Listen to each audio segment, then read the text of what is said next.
Mahlzeit.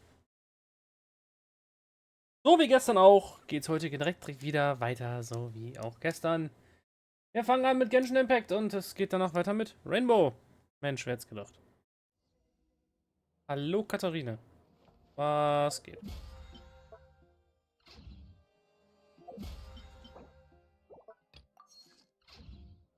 Anmeldebelohnung.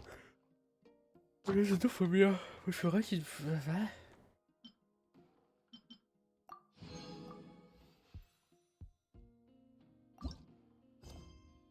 Ja. Ah ja, richtig.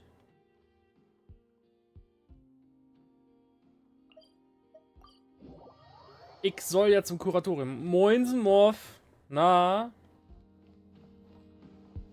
Schon gefrühstückt?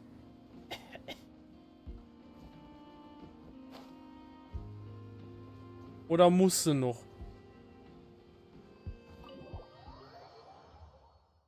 Oder hast du sogar schon die Wanne hinter dir?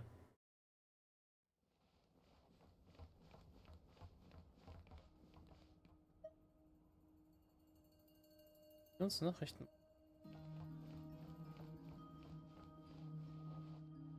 Into the secret door. Ah. Nein.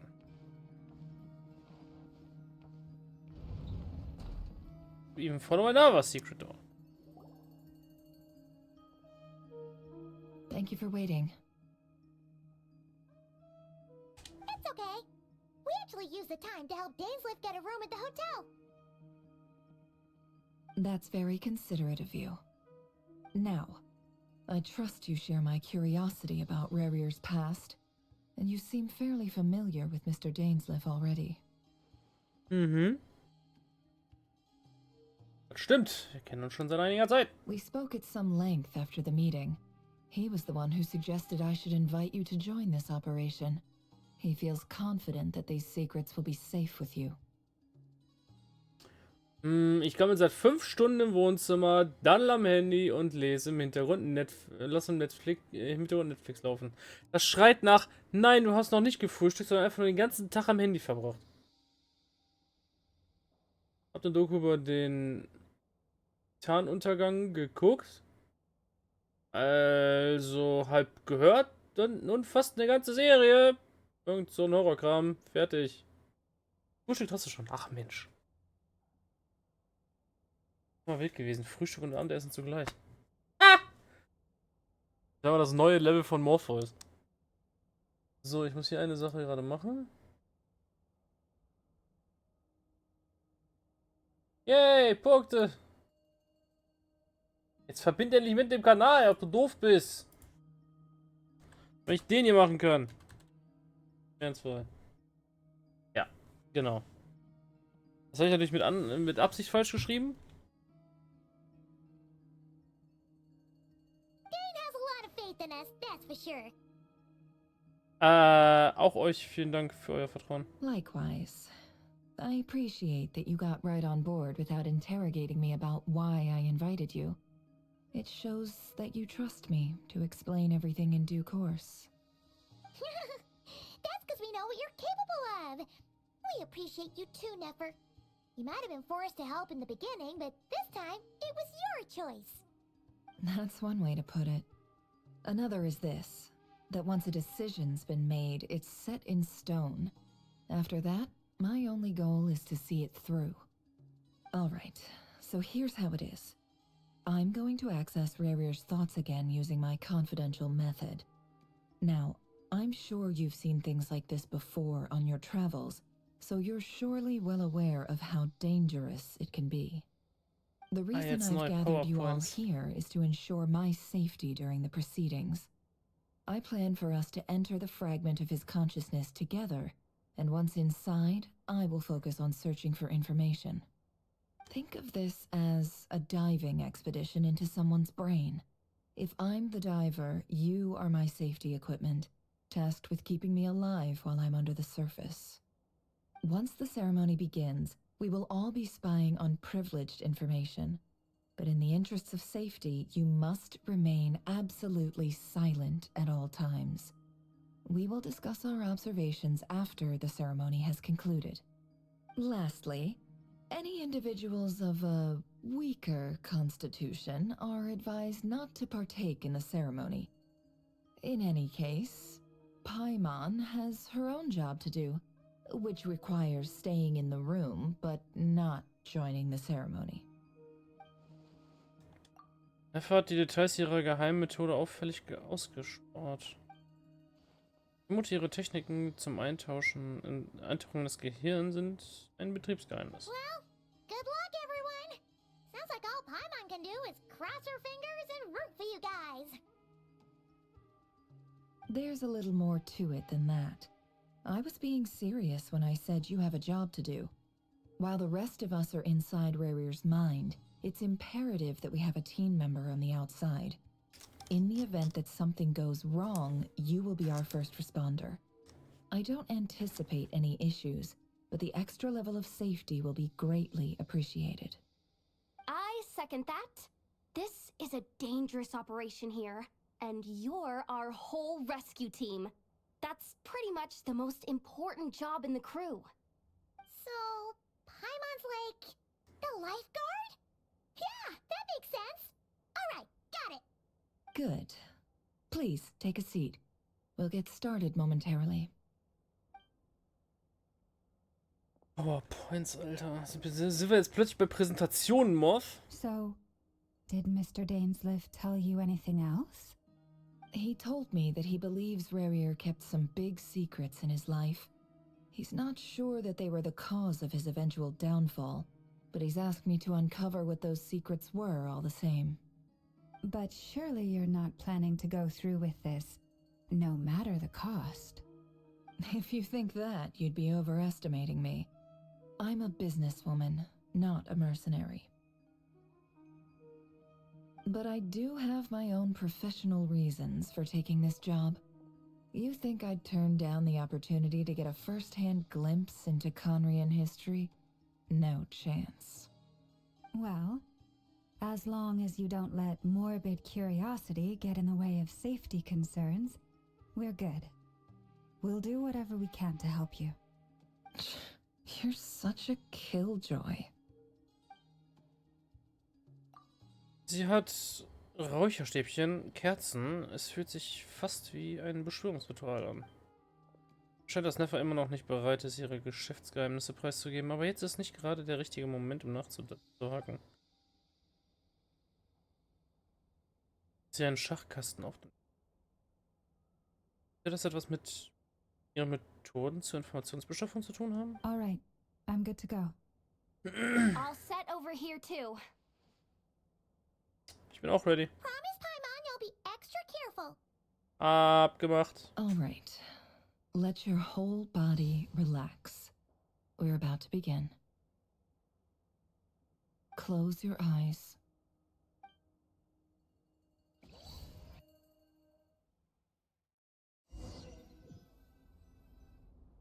Bin mal gespannt. Phew.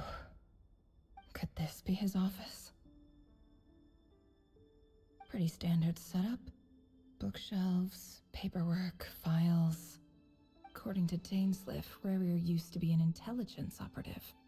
Chances are there's plenty of top secret intel stashed away in this room. Is this where you keep your secrets, Rerir? Can't say I'm not looking forward to this.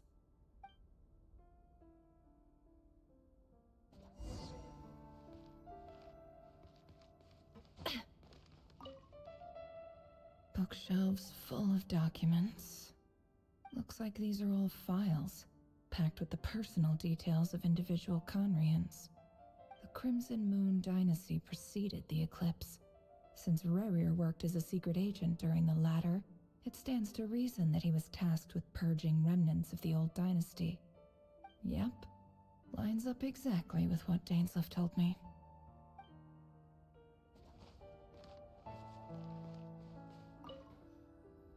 A file tucked inside a folder. The title reads, Dear Breakfast Shop Owner. It's a list of names.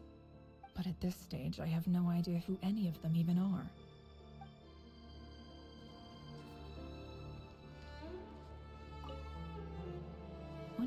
kind of encryption technique this is.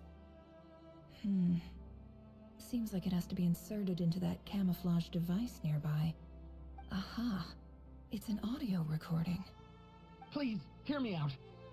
I can't shake this feeling that someone's been spying on our house. No, I'm not being paranoid. It's true. I saw someone dressed in all black. It was a couple of days back, but that was on another street, not near my house. I swear, I know what I saw. There's a note in the margin. Surveillance of the Runfarther residence has concluded. We apprehended the target and filed the mission report last night. Could the voice in the recording belong to one of Rerir's targets?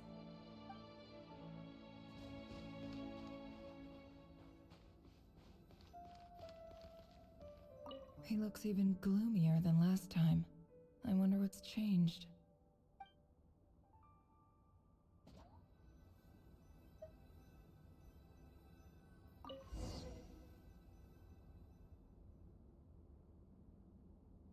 Today's files are in.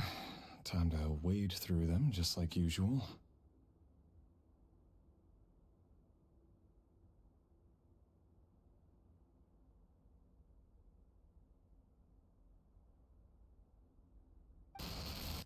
Male, 51. Occupation, cook. Confirmed Crimson Moon descendant. Has maintained frequent contact with other descendants over the past year. Poses a threat to the dynasty. Neutralized.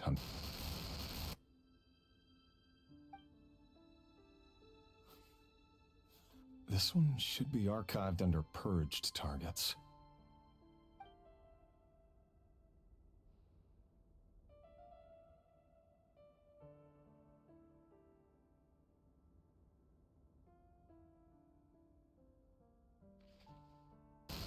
Female, 23.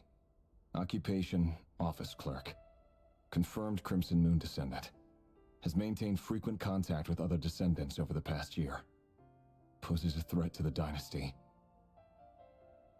Neutralized.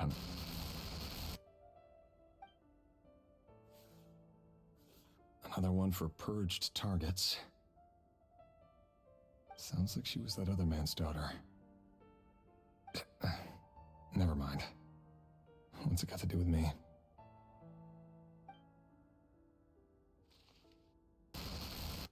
Male, 40. Occupation, teacher. Confirmed Crimson Moon descendant. Has been observed making contact with other descendants during the past year.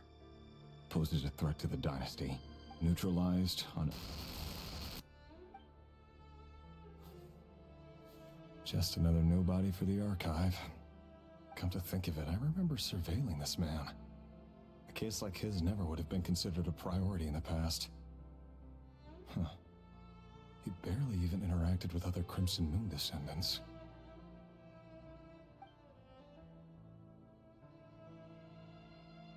Jetzt wird's kritisch. Female, 16. Occupation, none. Orphan and confirmed Crimson Moon descendant. Has been observed making contact with other descendants during the past year. Poses a threat to the dynasty. Nee. Neutralized on...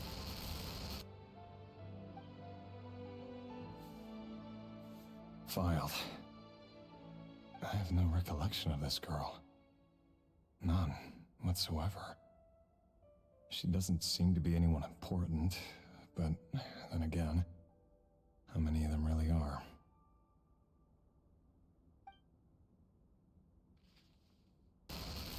Female, 13. Occupation, none. Orphan and confirmed Crimson Moon descendant. Has been observed making contact with other descendants during the past year. Poses a threat to the dynasty. Neutralized and... Filed.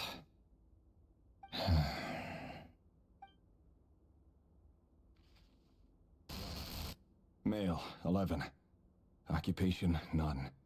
Orphan and confirmed Crimson Moon descendant. Has not been observed making any contact with other descendants during the past year. Poses a threat to the dynasty. Neutralized and...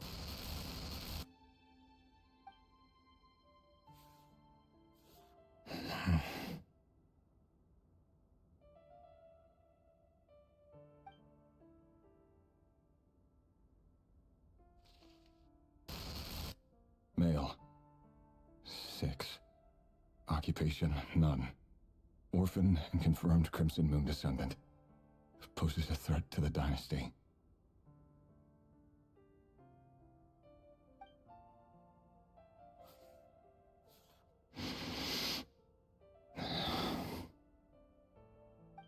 So viele Kinder. Isn't it? Your job is becoming both harder and easier at the same time, depending on how you look at it. Sooner or later, the Crimson Moon descendants will be completely wiped out. But as their numbers dwindle, they become harder and harder to track down.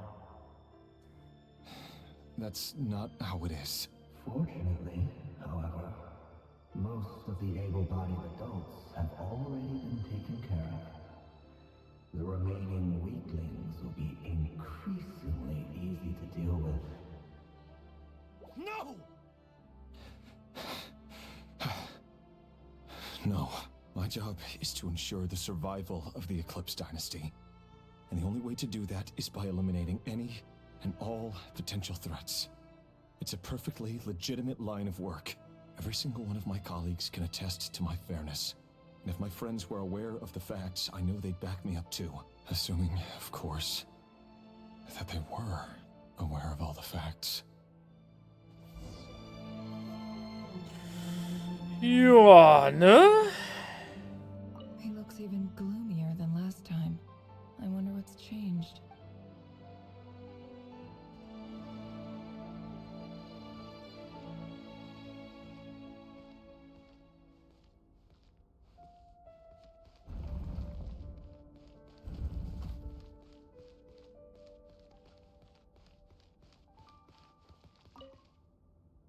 A box containing a ring inlaid with a precious gem. Must be for his girlfriend.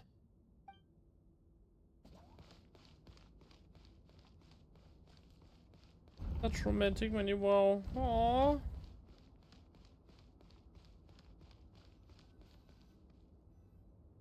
Mr. Vedafelnir? It's been quite some time since we last met. Rerir, I trust you're here because you have something important to discuss. Forgive me. I wasn't tuning out, it's just, I noticed you didn't even phrase that as a question. As if you knew I was coming. Tell me, does someone in your position ever feel the need to ask questions at all? It is indeed within my power to foresee certain things. Things like your arrival. I was just thinking. It won't be long before I'll be inviting both you and Dane to my wedding. That isn't a lie, but nor is it a fact as such. It's a wish, isn't it? No fooling a prophet, is there? Ever since that day we met for drinks, I knew it was only a matter of time before you came looking for me. Does it feel good? Knowing how the future will unfold. I'm afraid the notions of good and bad fail to capture the complexity of what such a power entails. Once you've seen what will come to pass, it can be all too easy to succumb to fear and melancholy. Unless, of course, you learn to abandon these feelings.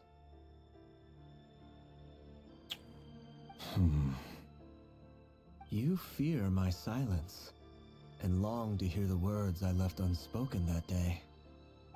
That's right. You must have noticed my reluctance to broach the subject, and the reason is simple. Because the truth could never have lived up to your hopes. For both our sakes, such words are better left unsaid. The burden of prophecy was never meant for your shoulders. So who exactly do you deem worthy to hear your prophecies? None but our exalted king? Or rather, our king as he once was. You're closer to his majesty than I am. You must know better than anyone how much he's changed. You say that as though it is to my benefit. Yet precisely because of that, I dare not speak rashly. A king can turn out to be the most virtuous of rulers, or a tyrant more terrible than the most vicious of dragons. You are so wise and far-sighted, yet Still, you would have me live in fear of the unknown? You make a fair point. Especially given my silence alone was all it took to send you spiraling downwards. Very well then. Let me offer you some advice. And I say this not as a prophet or a visionary, but simply as the brother of your friend. For many reasons, there is very little chance of your marriage ending in happiness. If happiness is what you seek, you should find another fiancé.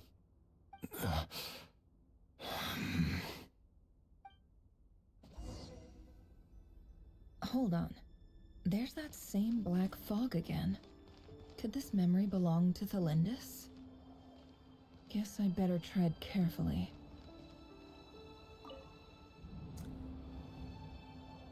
Wait. Hear me out. This time we finally got a clear look at his face and learned his true identity. His name is Rerir, and he claims to be one of the king's guards. What did you say? A cruel irony, isn't it? The man you're set to marry leads a double life as a brutal executioner. Why are you telling me all of this now? Simple. It's because I want you to kill him. You are the only person he would never suspect. No, absolutely not. I would never dream of doing such a despicable thing. So you'll just stand by and watch him slaughter us to the last. Do not forget that the blood of the Crimson Moon flows in your veins too. The blood of the Crimson Moon? What does that matter now? The dynasty has long been dead and gone. You think that alone is reason enough for me to throw away everything I have? Why wouldn't it be? You too were once a child of the Crimson Moon, just like me. Don't tell me you've never felt so much as a flicker of fury for the way we were trampled into the dust. As long as you promise to abandon this pipe dream of restoring your dynasty, I can try to persuade him. Or have him persuade the Vinster King. Persuade the Vinster King? Do you even know why he's so obsessed with hunting us down? Why he keeps trying to force us to hand over our secrets over and over again? Or why we refuse to give up on restoring the dynasty? The Vinster King. A blind fool. His eyes clouded by powers from beyond this world. A petty little man with a miser's heart. And he dares to sit upon the throne? Mark my words. Sooner or later, Conria will fall. And it will be his doing. If you can't bring yourself to do it, so be it. Just you watch. It won't be long before calamity descends upon us all. The Rerir of Solnari. That really is quite a secret you've been keeping from me, Rerir. But who am I to talk? Am I really any better? I've kept my own past a secret this whole time too. Love should be built on honesty. But ours was born from lies. And yet,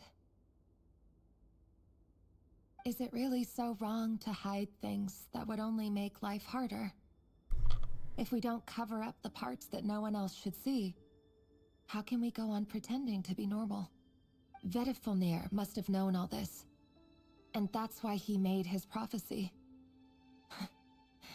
In the end, nothing stays hidden forever.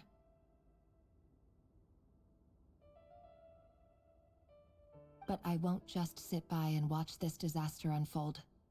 I'll do everything in my power to protect what I cannot afford to lose, no matter who I have to face. Uh-oh.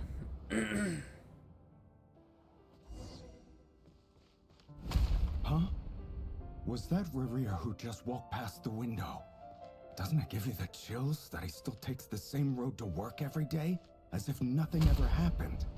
Those people at the deli. Enough already.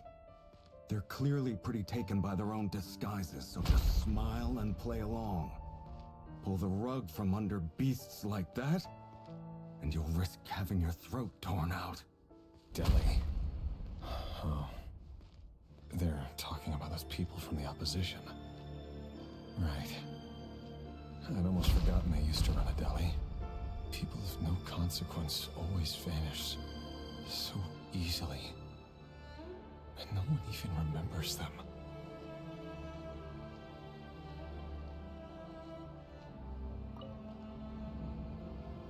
But surely you can see he's not the man he pretends to be.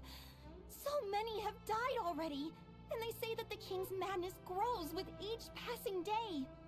We're not going to survive this, are we? But why does it have to be this way? Do we really deserve to die just because of the blood that runs through our veins? Felindis, are you even listening? War klar, dass die Kleine das ist. Sorry, dem Brief. Freether. My mind was off wandering. I heard you, though. You're talking about what Rerir said. He's just following the king's orders. He's a secret agent, and it's his job to hunt down rebels and dissidents. By the time you first met him, he'd already taken lives. Maybe he was using you from the very beginning. No. Rerir has no idea I have anything to do with the Crimson Moon. My family are only distant relatives of the main lineage, and besides, my eyes are perfectly ordinary. Truth be told, apart from my teacher, pretty much no one knows I have any connection to any of it. It's been a long time since my family severed ties. But as Orlog said, who could possibly talk sense into that raving lunatic of a king? No one. I'll work something out. Trust me, I'm with you all. But for now, you need to keep yourselves hidden. Don't let anyone find you, anyone at all. Don't forget that Rerir is an Eclipse operative. You need to be extra careful when he's around. And when I am too. For now, don't come looking for me. And if anything happens to me, just act like we've never met. If even you can't escape this, what hope do the rest of us have? But after all this time together, surely he wouldn't lay a hand on you. I won't speak in his defense, nor can I give you a clear answer to that question. But I'll do everything I can to put an end to this. Here, hold on to this. If an opportunity to escape presents itself, take it. You'll be glad you took some spare change. You call that change? But what about you? I've got a job, and there's still money coming in. But you can't go anywhere right now. Please think about yourself for once.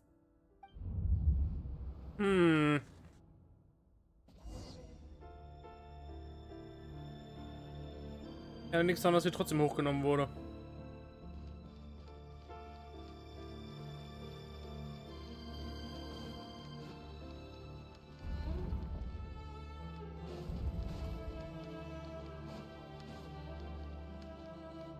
Die Haube ist immer die gleiche und die Ausgänge sind immer auch immer die gleiche wahrscheinlich.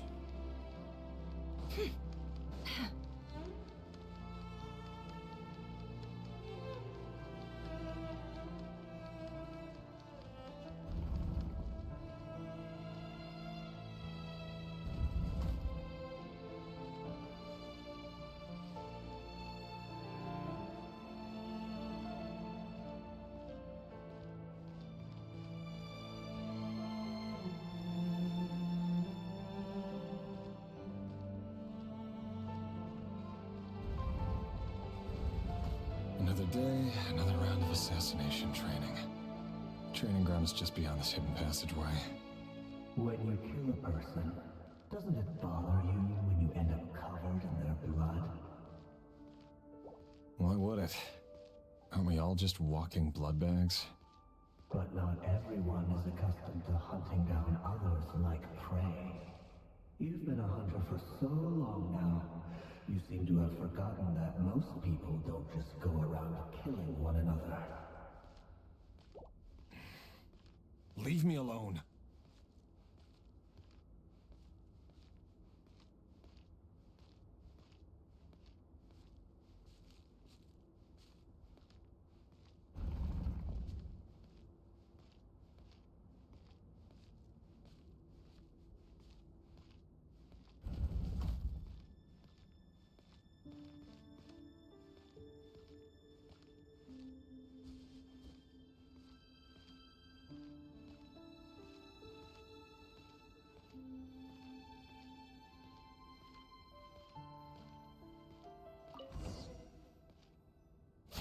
Make sure you have a firm grip on the handle.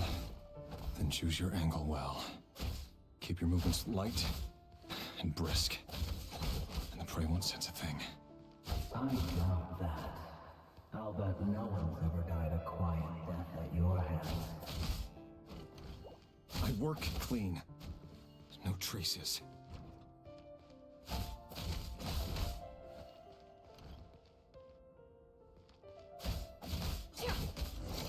That doesn't make it open and above board, though. The king just happens to need you right now. Someday he doesn't. That won't happen. He's changed. Ever since you fell under the spell of that power. In the beginning, he only had you take out a handful of the guilty. But now... The ones I've dealt with have always been guilty. And I've carried out my work flawlessly.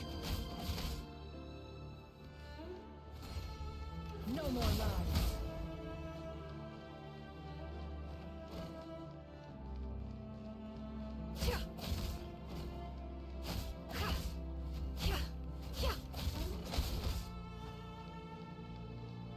Can't hide the truth. You know why Felix didn't accept your proposal, don't you? Was it because he didn't trust you? Or something else?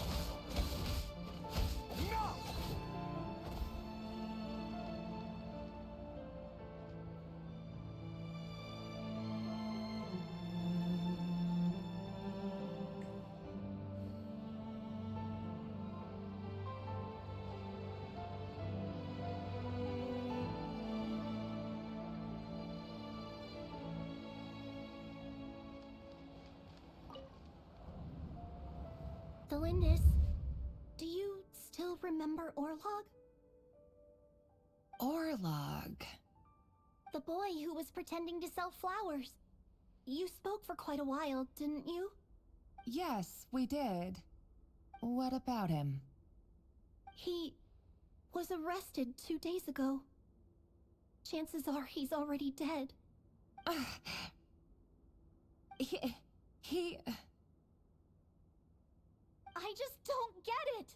After everything he's done, why do you still stand by him? Or does it mean nothing to you that people keep dying? No, that's not... Just hear me out. I need to go now, Thelindis. They're looking for us. You take care too. If you ever need a place to hide, come find us.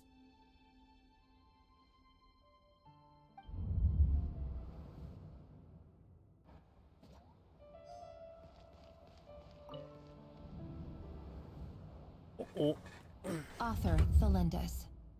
Over the course of this week, the research object was subjected to interference for a total of 47 hours for experimental purposes. The results are as follows.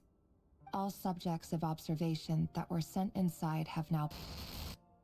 The situation within is proving more problematic than anticipated. No progress whatsoever. What now? Won't you give me even a glimmer of hope? Things are getting worse by the day. I have to find a way or we'll all be in danger.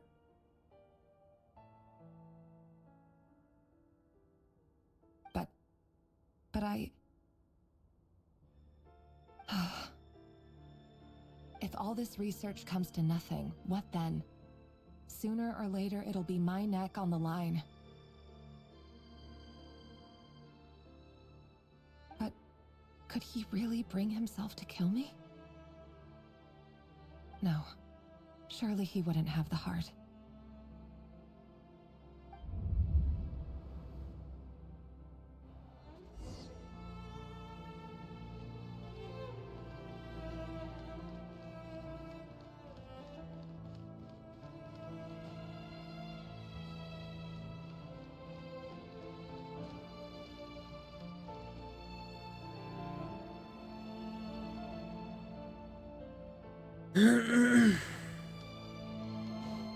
Ja. Why won't you just let us go? We don't even know each other. All we want is to live ordinary, peaceful lives. You want to live?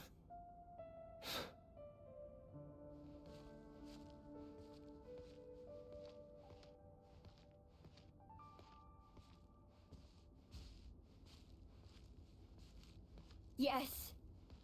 I just want to go on living. Is that really such an unforgivable crime?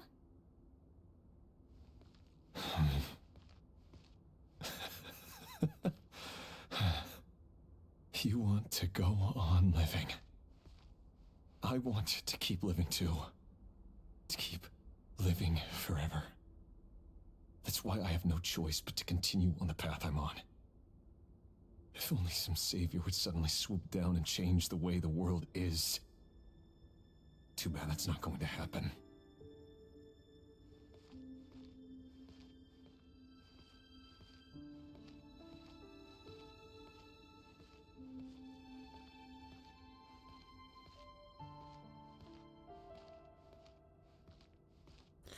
Ja. Imagine that. If there really were such a person, you and I wouldn't be standing here like this, would we?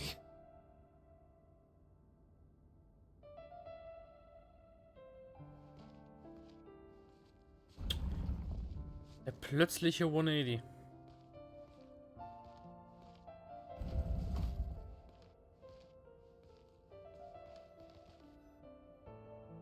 Today's files are in. Time to wade through them just like usual. No, I don't get tired of it. It's my job. And not only am I lucky to have it, I'm good at it too.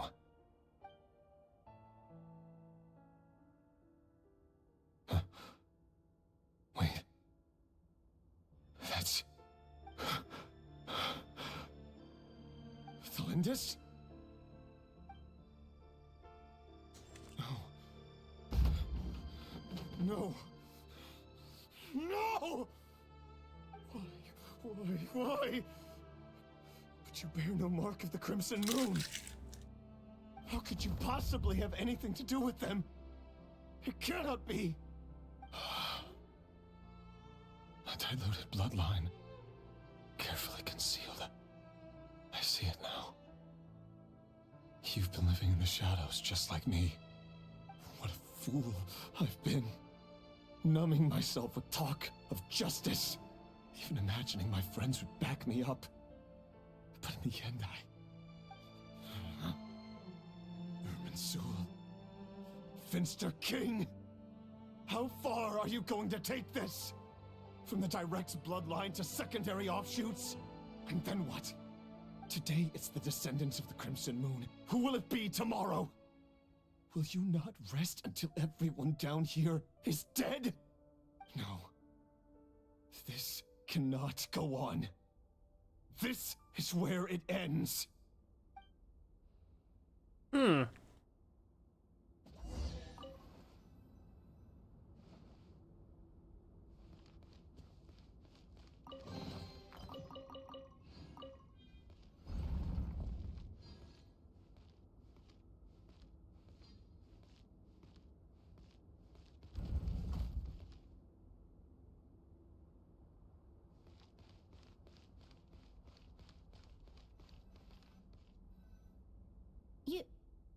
You're really letting me go? I am. As long as you can guarantee that no one will find you. Don't worry, I'll be extra careful. No one will know I was here. But what about you? Me? If you let me go, you won't be able to complete your mission, will you? Good point. In that case, maybe you should stay. No, please! I just want to see the outside world again. Go on living? Yes. I know you're a man of your word. So please, just let me go. If I let you leave, what will become of me? Just kidding. Go, now. But remember, Don't let anyone know you were caught. We'll be seeing each other again very soon if you do.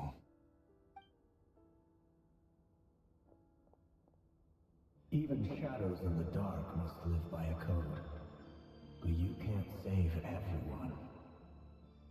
You've been whispering in my ear for days now, Vetter. What are you trying to do? Break me down? I only say this because you long for an answer to your problems.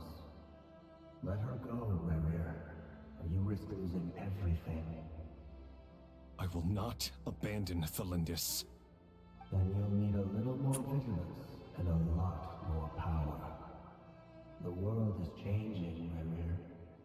Keep your eyes peeled for your moment of opportunity. That voice used to be so unclear, but now I know exactly whose it is. It's Vetter. He won't tell me how to actually resolve any of this, but he keeps trying to manipulate me like a puppet. What's his game here? Tell me then. What will this moment of opportunity look like? And no answer. He's like a ghost. Always disturbing me when I'm on edge, but never answering when I need him most. So, the Eclipse Dynasty was purging, well, massacring the descendants of the Crimson Moon. And it seems like it was all connected to the Vinster King's research. The King's obsession with abyssal power left the future of Conria hanging in the balance. No wonder every aspect of Rerir's life was so unstable. And it looks like this Thelindis, Rerir's would-be fiancée, herself belonged to a sub-branch of the Crimson Moon Dynasty's descendants. It almost defies belief that a couple like them could hide the truth from each other for so long. If the Vinster King hadn't intervened in such a drastic way, they might have gone on deceiving each other for the rest of their lives. And why does Vetter, Daneslif's older brother, keep talking in Rerir's head? This guy kept more secrets than I ever imagined. The human mind is like a vast desert of shifting sands. When you follow the flow of someone's memories, you only ever see the parts they're willing to let surface. Time for something a bit more creative. We've been inside Rerir's mind this whole time, building up a picture of his psyche. There's already enough clues on the board to start reading between the lines and mapping out the rest. Now, we can finally begin to put the pieces together. Sure, it'll only be a reconstruction, part simulation, part reasoning, but it's usually pretty accurate. Once we've built up a cognitive profile, we just need to cross-check the logic behind his actions. And then we'll be able to take a sneak peek at whatever it is that Rerir has really been hiding.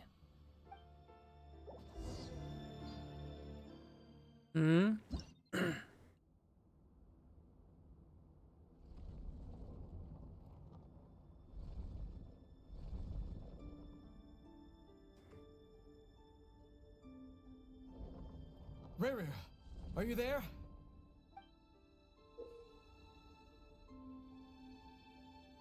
Wenn sich die Spielfiguren bewegen, wird Bewegungswert verbraucht.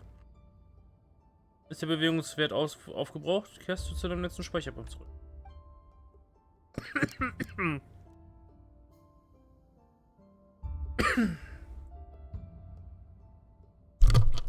Sorry. Wenn eine Spielfigur auf ein Feld mit dieser Markierung kommt,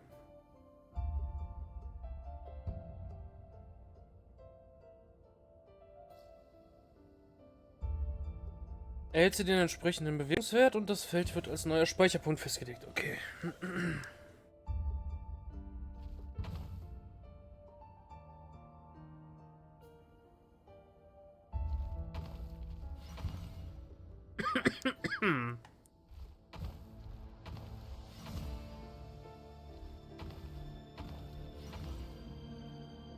Hey, Rerir! Come out, it's urgent! Dane? What's wrong? Quick, come with me. I'll explain everything once we've met up with the others. Okay. I'll come. but the Lindis is still over at the Universitas. I'll need to leave her a note. All right then, but make it quick. I've never seen Dane so worked up before. Whatever this is, it must be big trouble.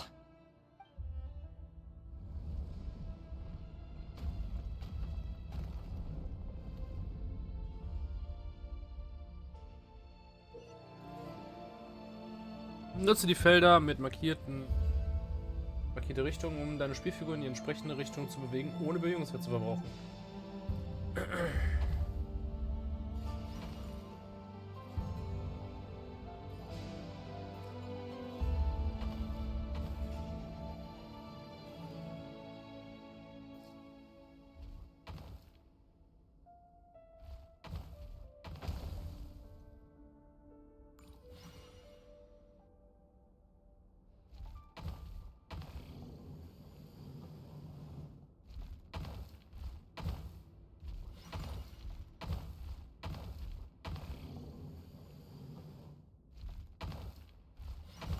Steuerung ist ein bisschen wanky, wenn ich bedenke, Winkel man hat. Gucken.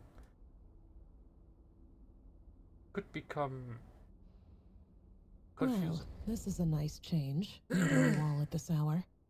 When men and women of ambition can speak face to face in broad daylight, I say that's a big step forward for our dear Conria.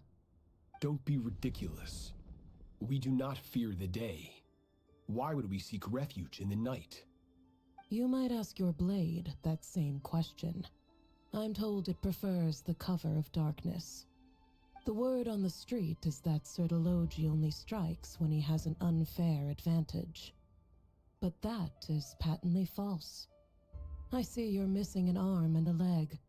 Surely only a fair fight could explain that. If this is your way of offering me replacement limbs, believe me, I'll take them. Oh, we can certainly discuss that. With bioalchemy, anything is possible. Assuming I have your full support in my research. Lunatic. Robtatir, what brings you here? Why, Dainsleif, of course. He invited me. Please, cast aside your apprehensions, Miss Rhindaughter. Whatever the rumors may say, I am but a humble servant of the king, and I can assure you he affords me no greater convenience than he does you. Well, the Universitas Magistrorum won't stop fawning over you, so at least some of the rumors must be true. You're clearly doing well for yourself, so drop the humble servant act. It endears you to no one. You're president of the Universitas Magistrorum, the chief royal mage known as the Wise by royal appointment, and by far the most favored among the 4 pillars of Conria. Vice President Veet doesn't even try to hide his envy when he sees you. My success is the product of hard work and good luck. It's as simple as that. Were the king not such an extremist, I hardly think I would have received a senior post at my age. Of course, no job is without its gripes. Serving a king like ours can be a challenging task, as I'm sure you can imagine. And as for Efterveet, in missing out on the presidency, he's dodged a mountain of stress. Like everything else in life, it comes with pros and cons. You're all here. I apologize for the short notice, but it was an emergency.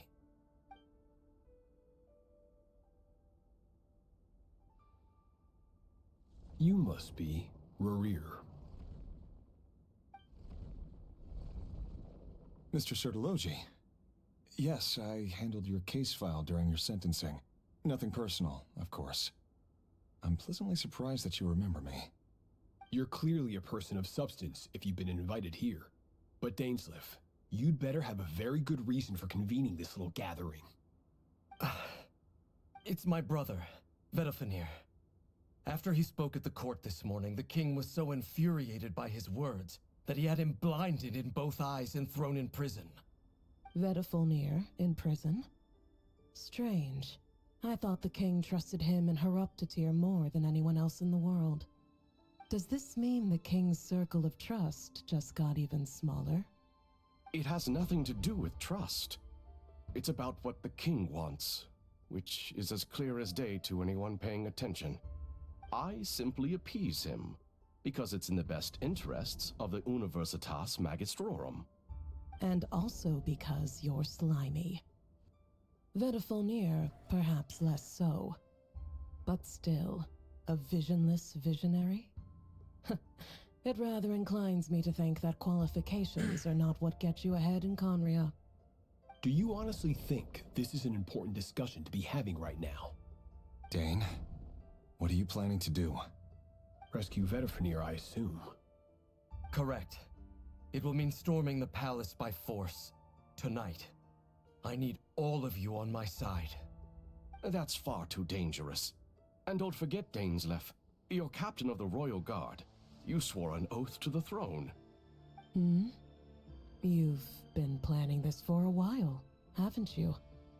I have no desire to commit treason. But whatever critique the king may have of Vedafilnir, disfiguring your most loyal subject for putting the best interests of his court and nation first, this is not the conduct of a wise ruler. My blade will force the king to see the error of his ways. So, Vedafilnir's prophecy enraged the king. I'm sure it wasn't what he wanted to hear, but if he won't take counsel even from the visionary, that is deeply troubling news. The extent of His Majesty's madness is now all too clear. The question is, how does a man like me get out of this situation unscathed? You have noble ambitions, Dane, but I'm afraid they don't do much for a guy like me. I'm not interested in saving the world. All I want is a letter of pardon. A letter of pardon? For whom? Thelindis? The chances of the Vinster King issuing a pardon for anyone connected to the Crimson Moon seem vanishingly slim. Interessant, dass sie das gehört hat, obwohl das seine Gedanken waren, aber okay. I take that one all along. This black fog over the board must have some connection to Thelindis. But why is it taking this form? Does it have something to do with Rerir's past? Another mystery I'll need to unravel.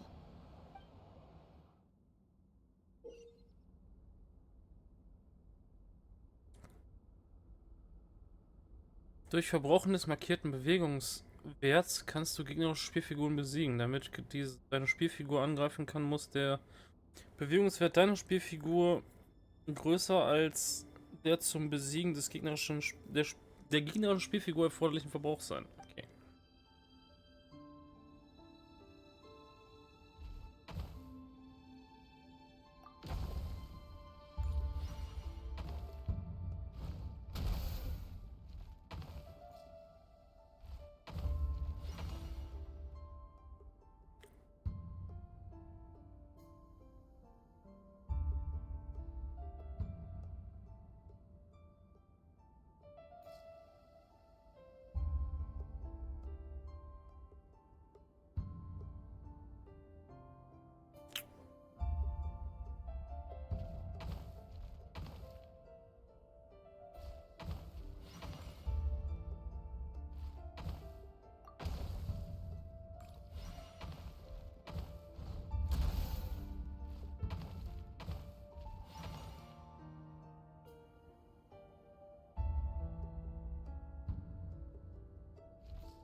Gott!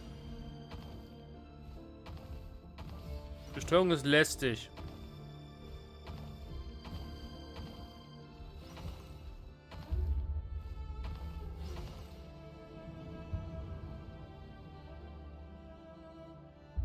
Author Thelindis. Over the course of this week, the research object was subjected to interference for a total of 60 hours for experimental purposes. The results are as follows.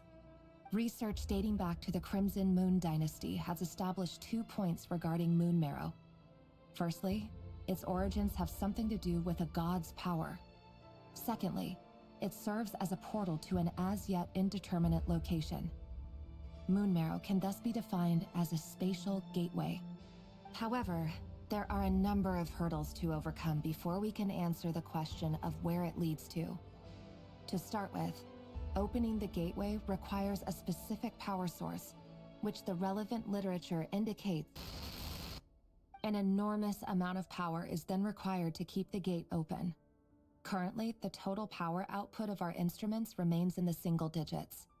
To make matters worse, I am now the only staff member remaining in the Moon Marrow lab.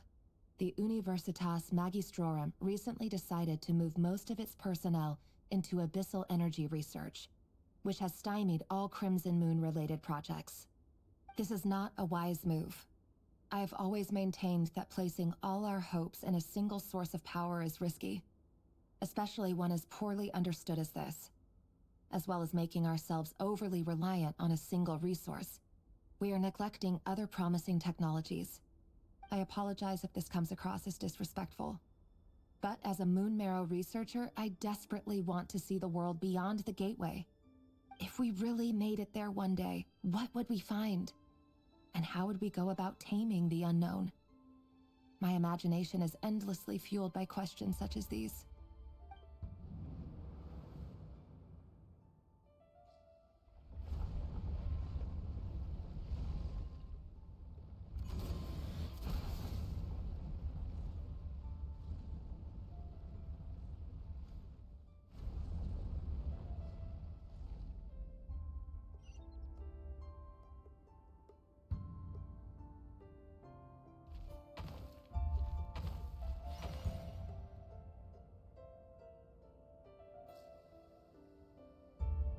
Ach komm, warum nicht?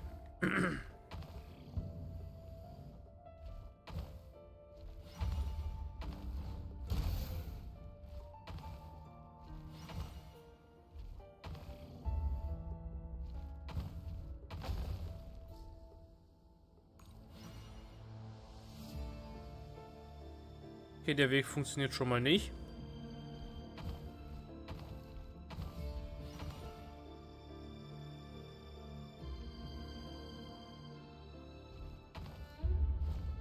Ja, aber...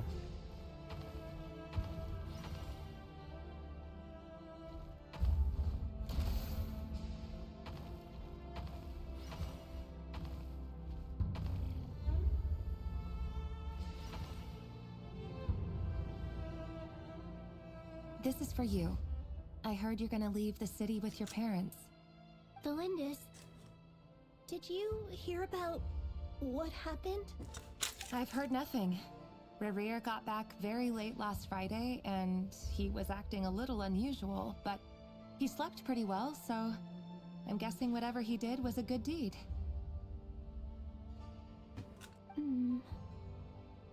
You never saw him, and I don't know what he did. And this conversation never happened. You understand? What if he finds out that you pried into his secrets? Don't be silly. I don't know what secrets he does or doesn't have. All I know is he's just a normal guy who happens to run some errands for the king. Are you scared of him? I don't know. The Rerir I know doesn't match the person you all describe.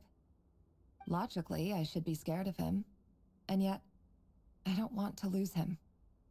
But enough about that. You should get going, and be careful with the package I gave you. Keep it secret. Keep it safe. What's in it? A piece of the moon. All you need to know is that as long as you keep it safe, then in the future, everyone will be able to see a red moon.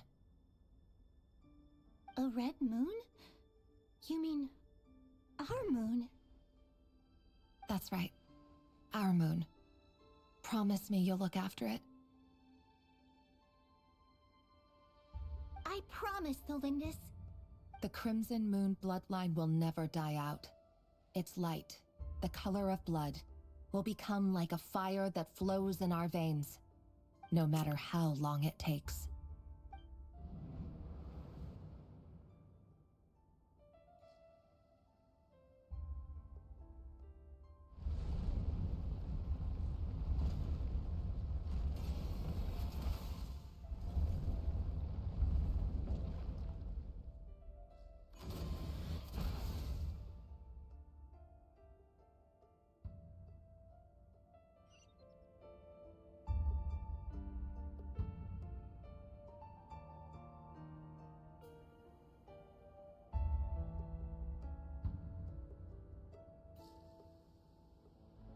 Nicht funktionieren.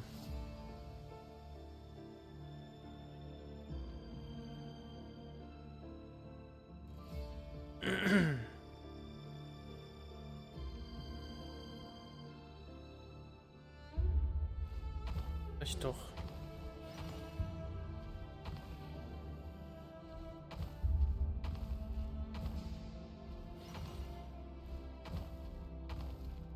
Nee.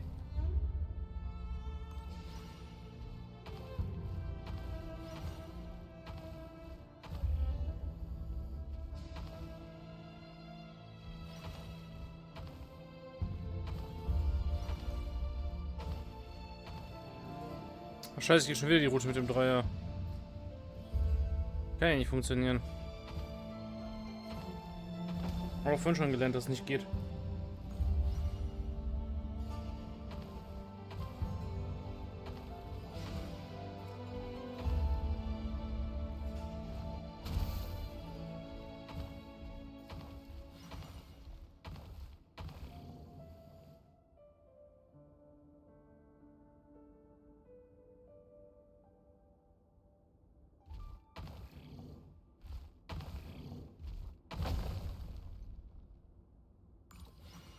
Eins, zwei, drei, fünf.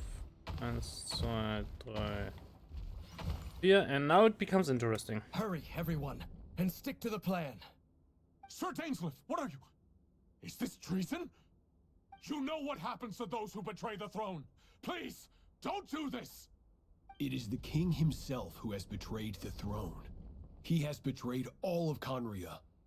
If you have any love left for justice in your heart, you should join me. It's showtime. Dane and his group will handle the troops in the palace. Then Hraptatir and Rhindaughter will disarm the security measures. My job is to enter the prison and rescue Vedifalnir. Stay safe. Wish me luck. Look after my brother. Draw your blade. It is time for justice to prevail.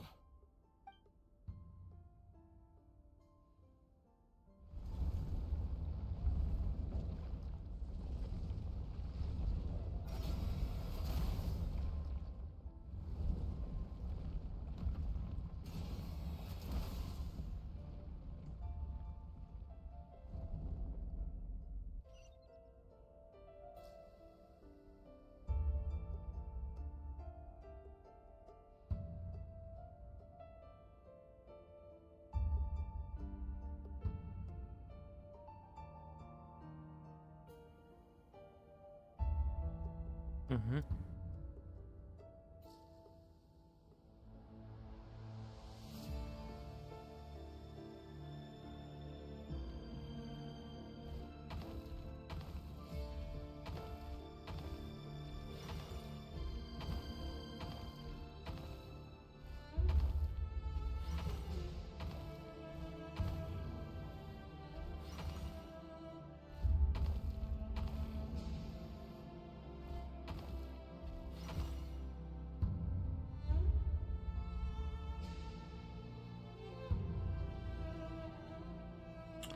Damit komme ich nicht hin.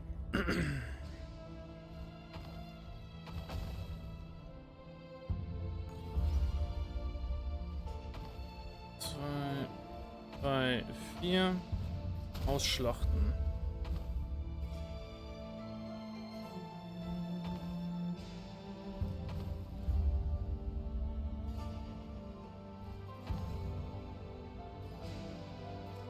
Nope. Oh wait, ich bin dumm. Ausschlachten. So. Auch keinen Sinn.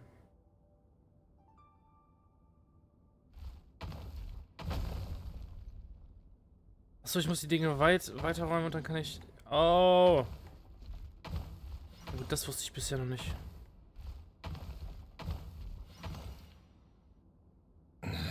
Bitte füllen hier. This place is filthy.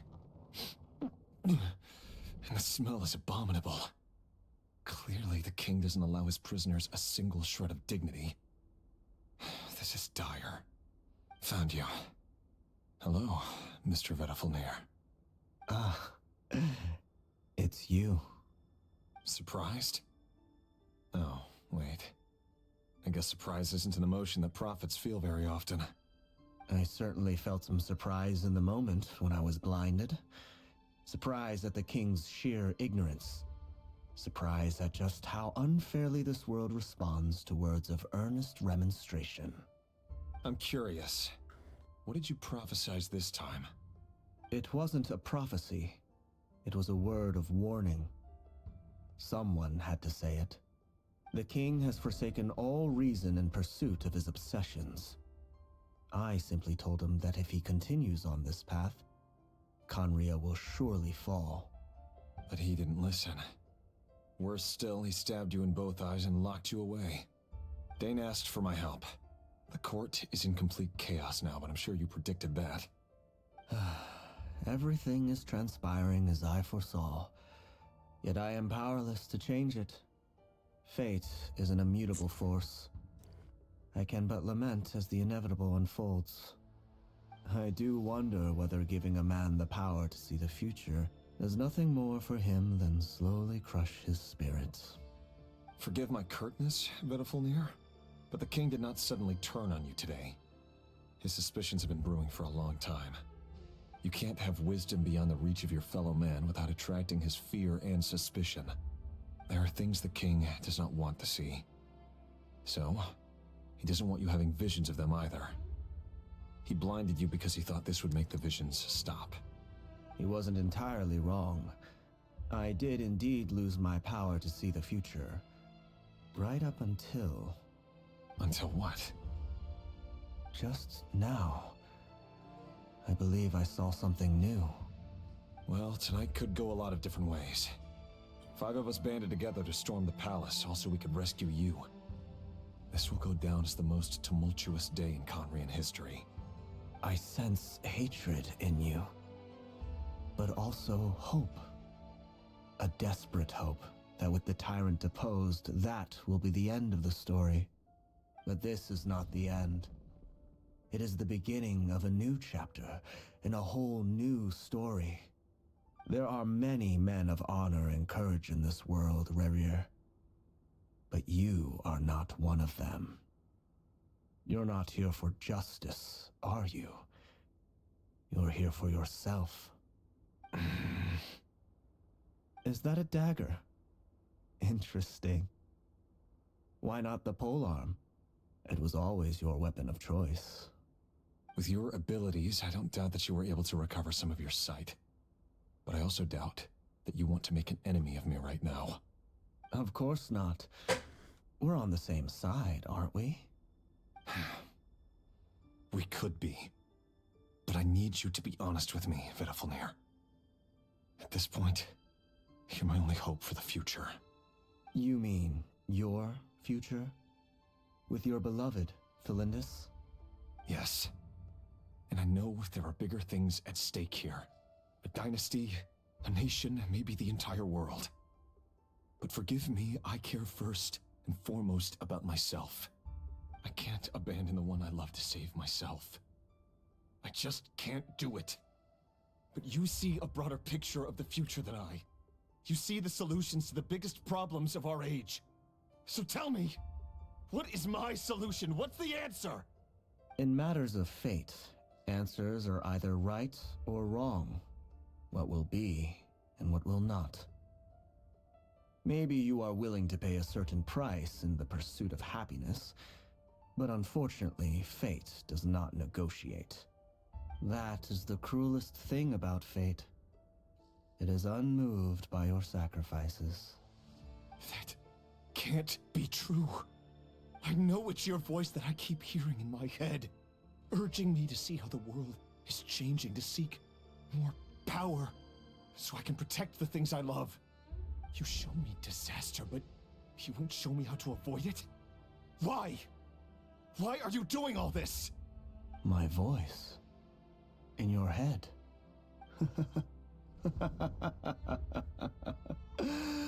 So, you hear it too. The voice that steals your mind gains your trust and drives you crazy. It turns out that we are not so different, you and I. Vedifalnir just broke into the strangest smile I've ever seen in my life, as if he'd discovered some monumental secret. But then he suddenly switched to looking extremely weary. Very well then. My advice to you is as follows. You must persevere. Whatever trials and tribulations you may face, be steadfast in the belief that they are your path to the future. For as long as you live, your story with Thelindis shall not come to an end. That is the only chance you have of fighting back against fate. It is up to you whether you believe my words. Regardless, that is all I will say on the matter. I have no right to intervene any further. I will hold you to your word. Thank you for setting me free. In return, I will tell you one more thing that you cannot afford to ignore. Just then, a strange wave of energy rippled through the city. We had no idea what it could mean. If I were you, I would head to the Universitas Magistrorum. The Universitas? Oh no! I'm sure we'll be seeing each other again very soon, Rerir. Whatever Vedifalnir said, I didn't catch it. I didn't even help him out of the prison. There was no time to lose.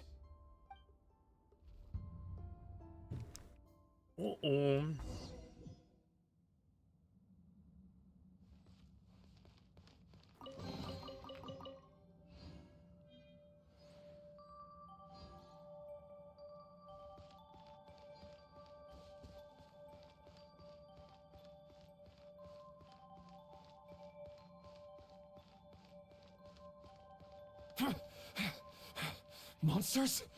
Is this Rheindarter's doing? Or the Universitas Magistrorum? Out of my way!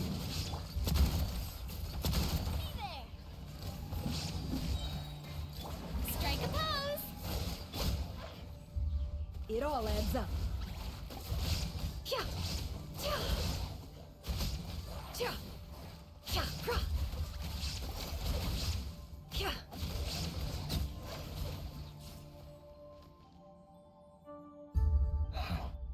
The Universitas. That reminds me of a rumor I once heard. Allegedly, the king installed secret mechanisms in the palace and around the city. No one knows where they are or what kind of power they hold. But if they were ever going to activate, it would probably be on a night like tonight. Help! Help! Hold on! Don't let them anywhere near you! Save me! I can't! Ah! That sounded like an explosion. So, the rumor is true? The king really went through with it. What other means does the king have at his disposal? They must run on power from the Abyss. And given it's a major center of Abyss research, anyone over at the Universitas will be in grave danger. I have to hurry!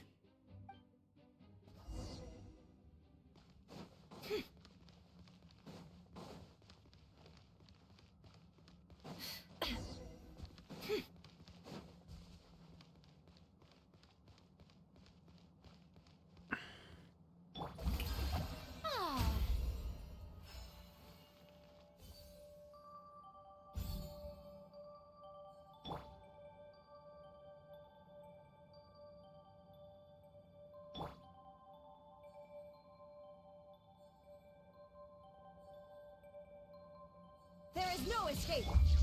May I present?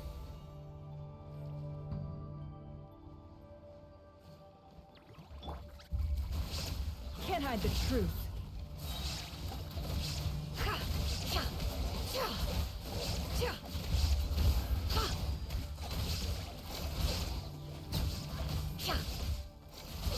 The mystery unravels.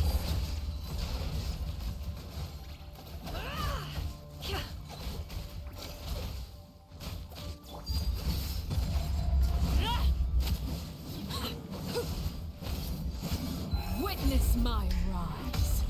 Transfixed.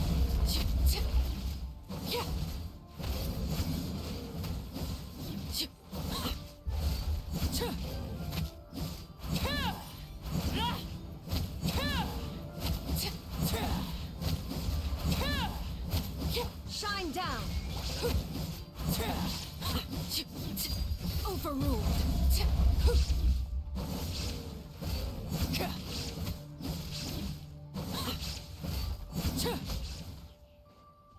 Ah. How brilliant! Attack! Watch out! Hey there! There is no escape. Torn to oblivion. Ha!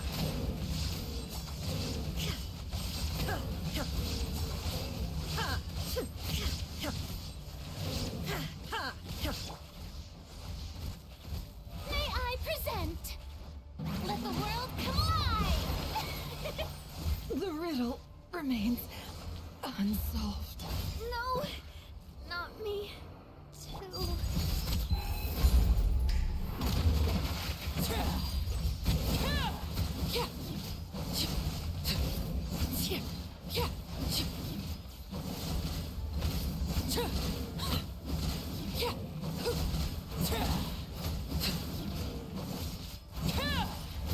Transfixed.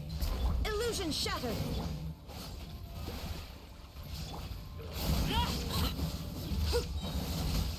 Witness my rise. Laid bare.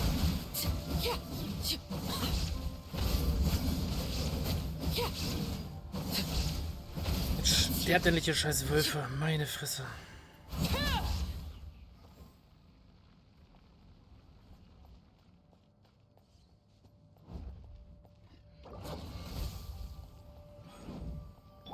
The show begins!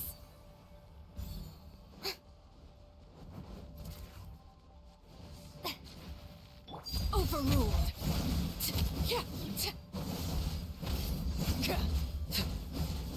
Shine down. Coming at ya! Hey there!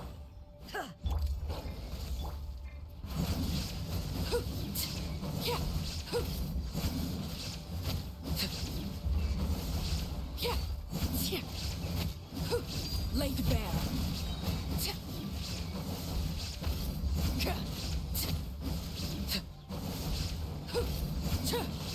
This is where you fall. Transfixed.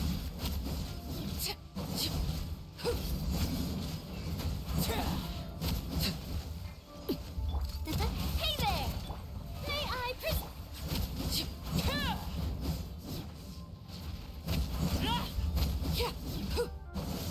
Illusion shattered.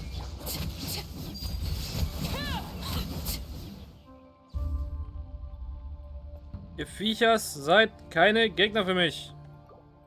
Punkt. Fertig. Aus.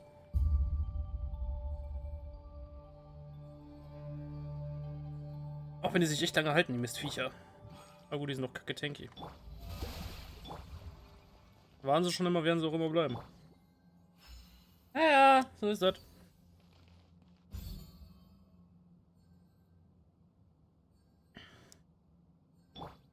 Aber wie ich ja eh schon mal gesagt habe, das Team ist eh dezent gefährdet, ne?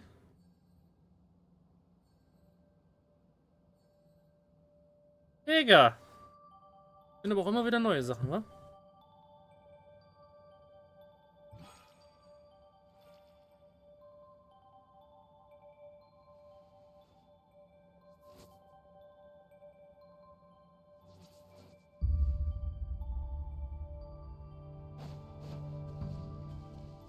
Wenn ihr so weitermacht, werde ich wirklich noch Streambu bannen, Alter.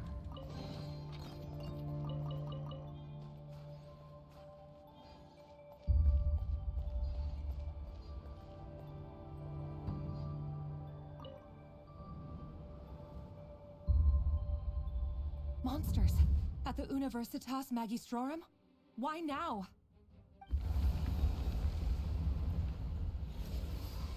Oh no, they're coming. It's no use. The table won't hold out much longer.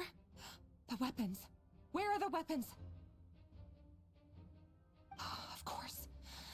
All the lab equipment was upgraded after the inspection last week, but the new weapons haven't been allocated yet. I'm done for. Is anyone there? I need help! Ah!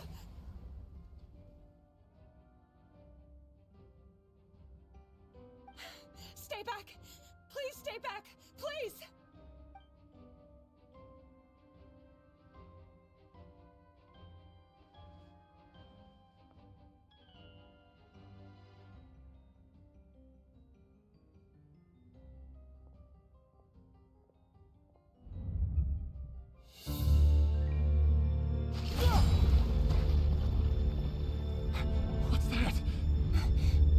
Rerir!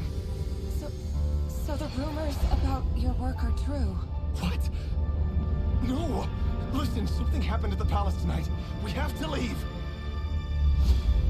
You don't need to lie to me anymore. What do you mean? I know why you're worried, and I will respect the decision you've made. But it's okay, because I found a solution. I know how to end all this. You can have it back. The normal life you so desire. But until then, I'm afraid our wedding will have to wait. This? No, don't do it! Cylinders! Cylinders!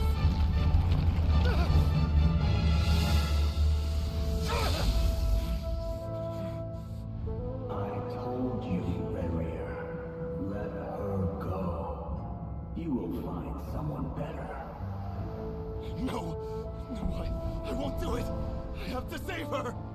By what means exactly? A lowly pawn. You lack the power and the strength of will. Do you know a way? Tell me! Come to the palace. Join us.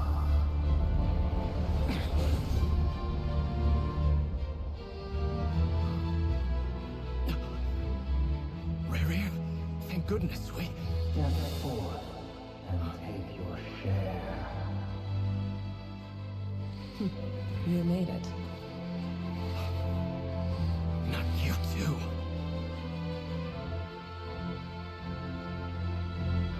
Hatred or grief, despair, desire.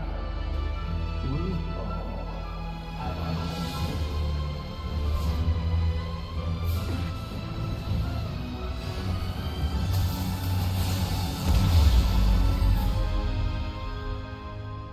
Rerir. Rerir. Linus. Were you daydreaming?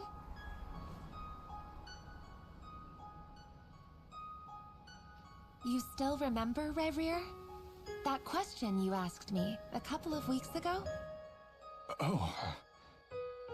You mean the proposal? Yeah. I'm wondering, where do you think would be a good place to discuss it? Maybe in the garden? Or were you thinking a fancy restaurant?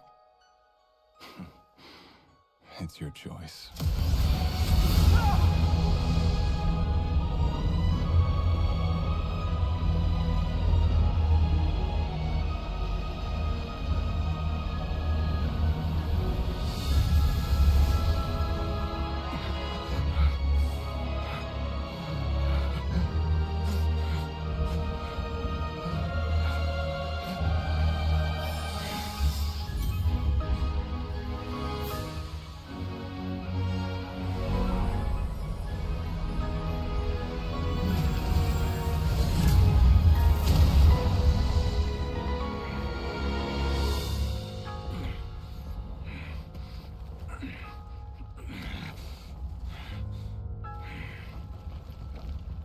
I will find you.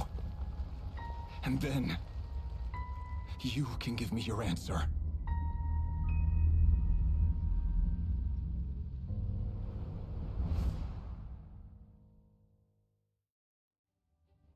Okay. So that's how the Raker of Solnari was born. A monster created by circumstance is a monster all the same. Viewing other people's thoughts for too long can get uncomfortable. Right now, I'm feeling a strong sense of loathing. In a nutshell, the story of Conria is what happens when the truth falls by the wayside. Everyone tells little white lies, and before long, you have a huge pack of lies that destroys everything. Time to get back. His past is filled with sorrow, but the tale of any fallen civilization is one of endless tragedy. Cruel as it may be, That was Conria's fate.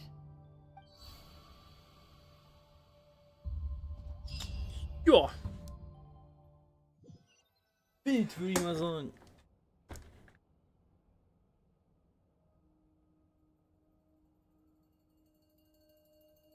Everyone, I'm back.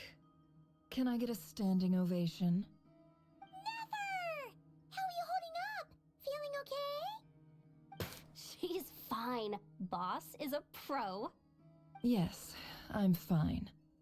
You will have seen the events of Rerir's life through my thoughts.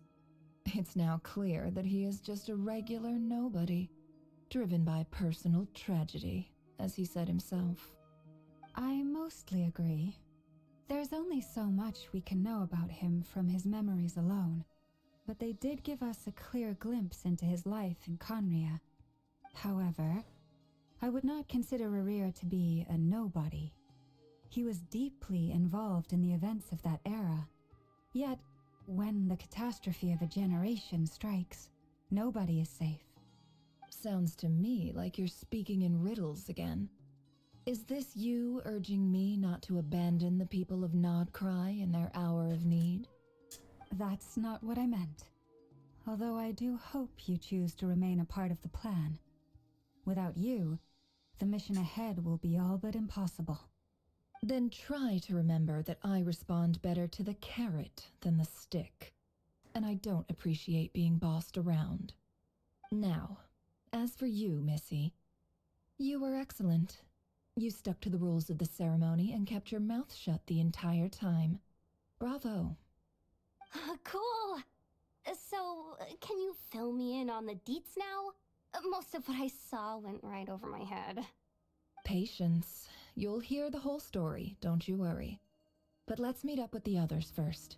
It will save me narrating it twice. Yehoda? Yes, boss! Let me get that door for ya. That's more like it.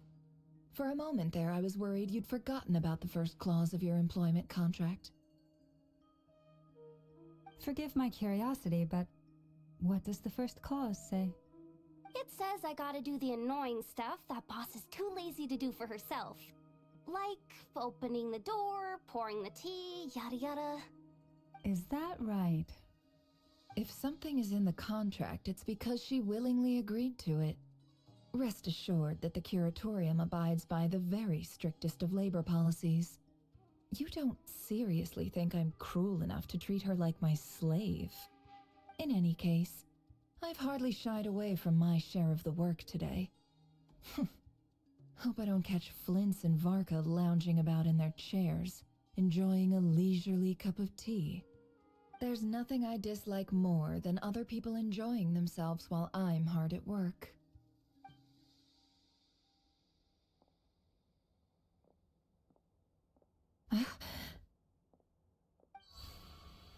Oh no.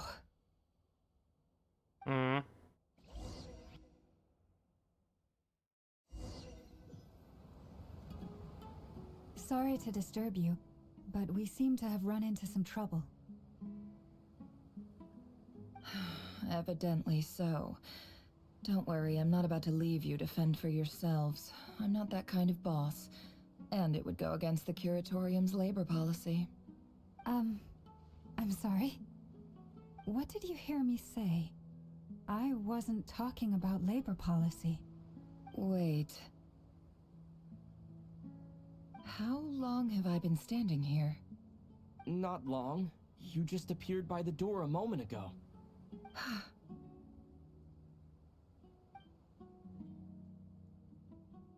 Boss, what's wrong? You look like you've seen a ghost.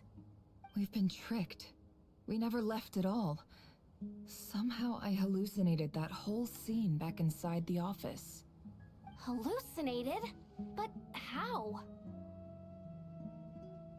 How indeed. This place should heed my will alone. All thoughts and actions that occur in here are just a result of pawns moving across the chessboard in a carefully calculated manner. And nobody has access to this chess set but me. So you control everything in here? More or less. But yes, it's a special technique of mine. Has anything like this ever happened before? Only once. It was the first time I used the chess set. Is there any similarity between what happened then and what's happening now? I suppose my thoughts are a little turbulent, which was also the case my first time. Is there anything I can do to help? The first clause of your contract clearly states that I only need your help with things that I'm too lazy to do myself. Meaning, you're not feeling lazy right now? Meaning, this is not something Yehoda can help with. The chess set is a personal treasure that I alone understand. I must be the one to find our way out of here. Boss, it's fine. Really. Let me do something useful. Oh, listen to you. Whatever would I do without you, Yehoda? What? Really? Yes, really. Where would I ever find another employee as obedient and servile as you? God forbid anything ever happens to you. Oh, okay. Well, anyway, I was thinking of fetching some water. There's gotta be a source around here somewhere. I suggest everyone finds someplace comfortable to take a rest. We gotta conserve our energy. Even though all this chess malarkey doesn't exist in a physical sense, mentally speaking, it's all real. And so is our tiredness and fatigue. You don't want to dismiss mental fatigue. Just because it isn't physical doesn't mean it's any less serious. But anyway, I got your backs, so don't worry about a thing. Don't I have the best employees? Jealous much? If we can find a suitable time, I'd love to borrow Yehoda for a day to help out at the Frost Moon Scions. Would you be amenable to that, Boss Nefer? Oh, Lauma. Have I ever told you just how pretty you are? Beauty runs from the tips of your antlers to the depths of your imagination. Time to rally, everyone. Follow me. As we continue our journey, the same rules will apply. That means stay focused and no talking no matter what we encounter. And don't disturb the chess pieces. You have my word that I will get us all out of here.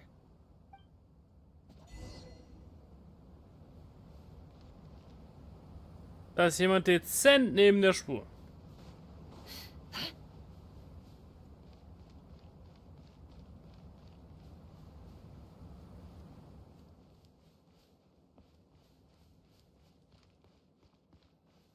This place looks familiar.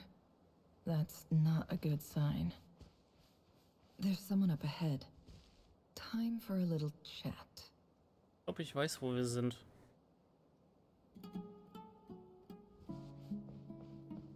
Hier ist noch gleich. I wasn't expecting visitors at this hour. Wait, is that?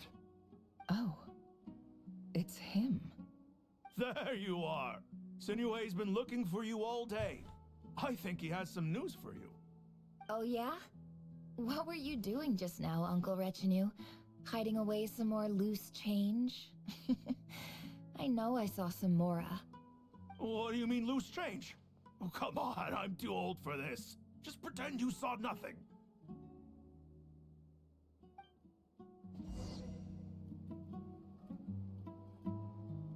Jetzt sind wir in Nefers Vergangenheit gefangen. Belastend. Ich weiß auch nicht, wie dieses scheiß Dorf heißt. Wobei es ist ein bisschen klein für das Dorf. It looks similar, but it's not the same. Hey, kid. Mind telling me what Sinuhe's been up to recently? I'm trying to get in his good books and I need a way in. Get in his good books? Why? What do you want with my dad, Uncle Apepi?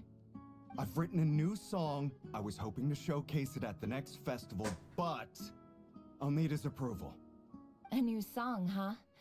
I'd love to stay and listen, but unfortunately, Uncle Retinue says my dad's looking for me. Well, there's plenty of time and I'm not going anywhere. See that pile of stones? I'll be sitting there warming up my vocal cords. Come find me when you're done. Pile of stones. Got it. Right.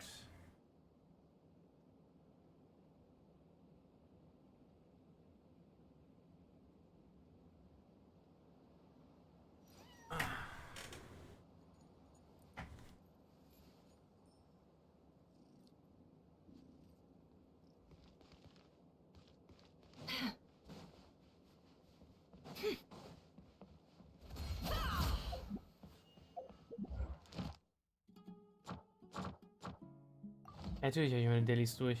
Also für Story wie ich schon hinter mir habe. Hi, Dad. Uncle Retinue said you were looking for me. Ah, there's my little princess. If you'd gotten back just a little sooner, you could have shared the spoils of war with me. Spoils of war? Who were you fighting against, Dad? It was just a figure of speech. The aftermath of a sandstorm is no time to be waging war. I was talking about our war against thirst. I went out to fix our water supply problem, and now I'm back. Which means... We have a well again. That's right. I found a new one and brought back as much water as I could carry. It should last us for a good while. If it wasn't for these blasted sandstorms, our wells wouldn't be caving in. You wouldn't be spending all your time out searching for new water sources.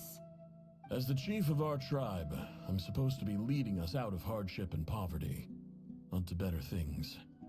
You know how prosperous our ancestors were. I've told you all the stories. And look at us now, squeezed into these hovels. No one would choose this, if it wasn't for the endless wars over the years. But things are looking up. I started working with some folks from the academia a few months back. They gave me some contacts in return for my assistance in the desert. So you're the academia's helper now? Special ambassador, they call it. Think of it as a partnership. It's nothing bad, okay? We've been isolated here in the desert for too long. Seeking opportunities elsewhere is the best thing for us, and the fastest way to progress. So, do you get anything good out of being a special ambassador? Of course. My luck's improving all the time.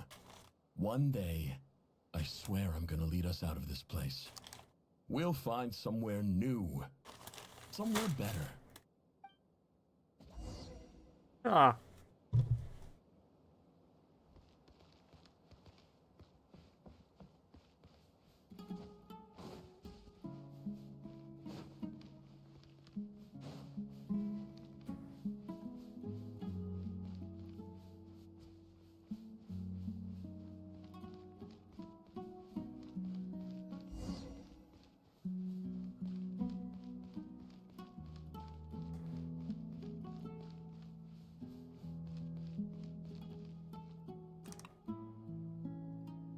That's our well, and you know it.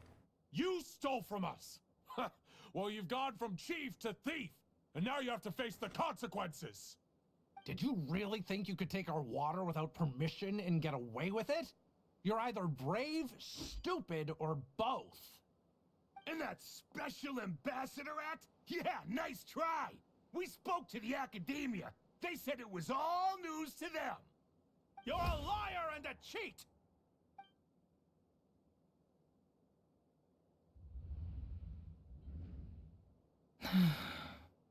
I heard Yehuda gasp, but I don't blame her.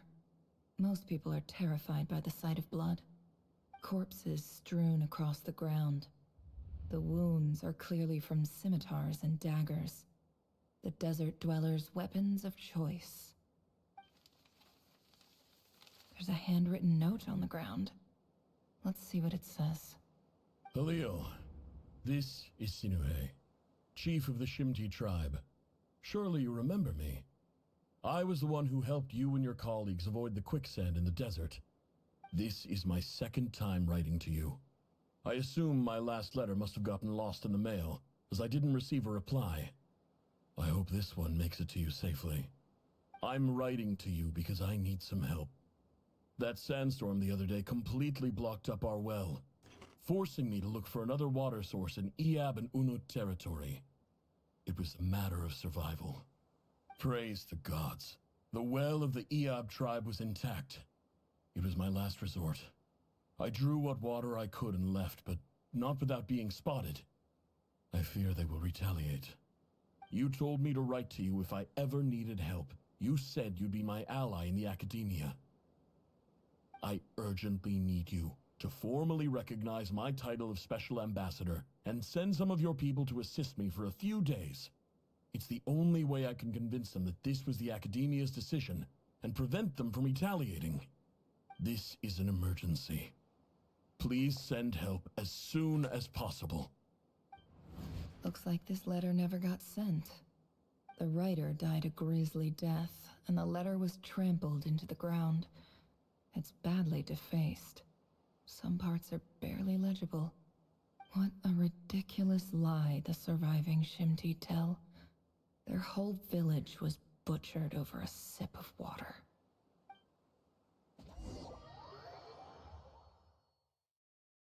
Und du warst ein Teil davon. Ah, officer. Welcome. Welcome to our humble village. I thought you would at least have the courtesy to provide some respectable libations. This is the finest wine Aru village has to offer. I promise.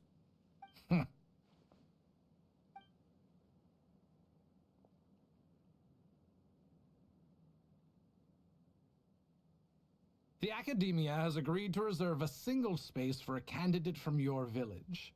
But I remain skeptical of this entire endeavor. I highly doubt anyone in this desert possesses serious academic potential. Please, have faith. If not in us, then in our god. The child we found shows great promise. I beg you, take her away from this place. Give her a chance. Don't let her talent go to waste. I don't recognize her. New arrival? She showed up here a few days ago and we took her in. She's a really bright kid. Please help. I'm begging you. So, where are you from? Nowhere special. Just a sand dune. What about the rest of your family? How many of you are there? Just the one. It's only you? Correct. So, no brothers, no sisters, no mother or father? Any who have slept on a bed of sand, I call my brothers and my sisters. Apart from that, I have no family. All right. Get over here. Sign your name on the form.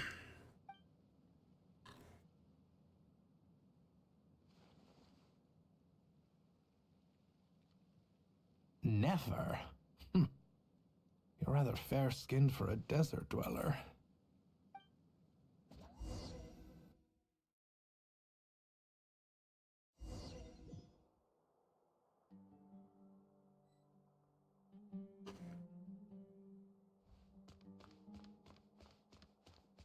Diesen Übergang von Reis Vergangenheit auf Neffers Vergangenheit finde ich gerade sehr spannend.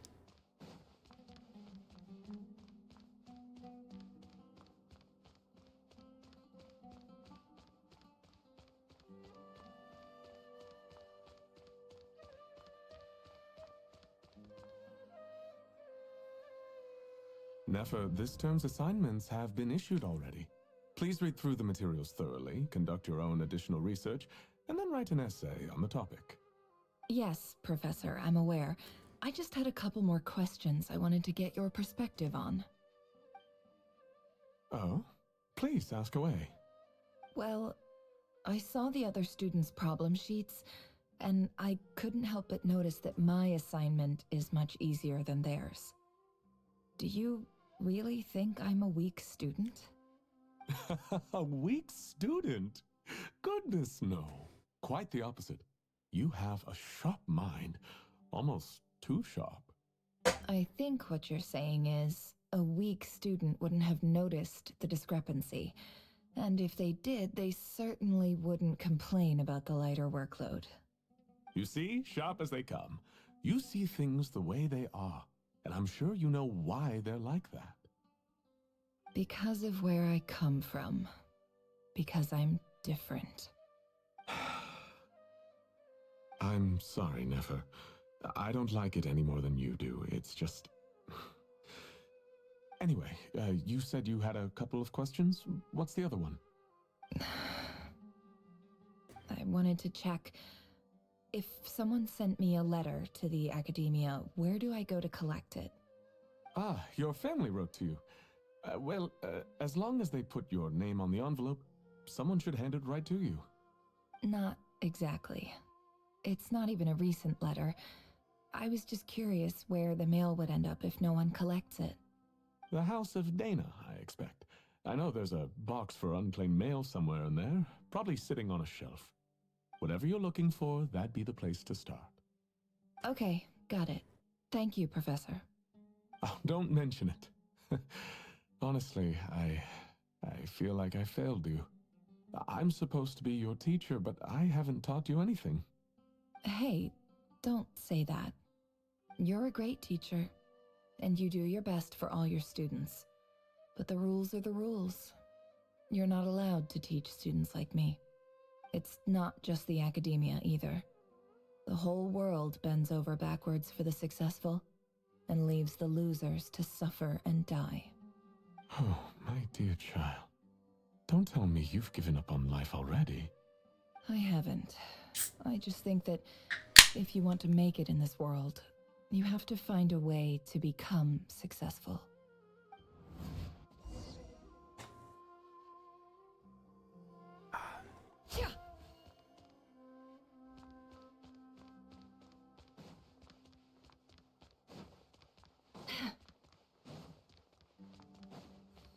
Also mit den Markern, ne? Es gibt ein großes Problem. Und zwar, du hast keine Karte dazu. This must be it. A big cardboard box full of unclaimed mail. And probably some letters that ended up here by mistake, too. Let's take a look.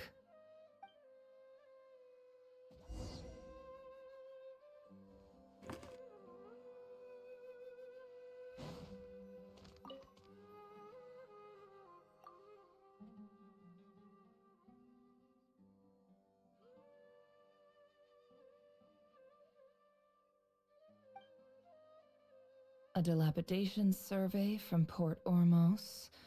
Looks like it's from a Core of 30 representative. What a strange thought. A bunch of mercs losing sleep over rundown buildings. This one was never even opened.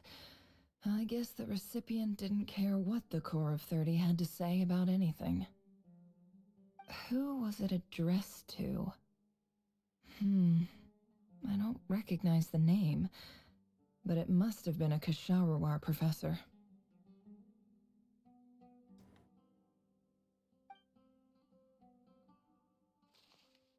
This one is addressed to the Immorta Sage. The title is Changes Observed in Satyavada Life Symptoms. Why do all these letters read like full-blown dissertations? Guided by the incense, we became lost somewhere in the forest. All the barriers between levels of consciousness disappeared as our minds soared around in circles, looking for a branch to seek refuge on. In clinical terms, these symptoms fit the description of incense poisoning. The Immorta Darshan strictly prohibits the use of hallucinogenic substances, but I believe there are still people getting away with it. For example, my neighbor who always breaks out into song and dance after using incense. This seems like something the academia would want to know about.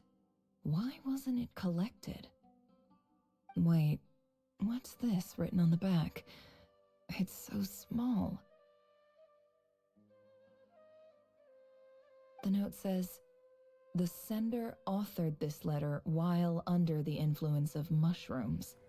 I would send it back, but no return address was provided. Stamped by the Grand Conservator of the House of Dana.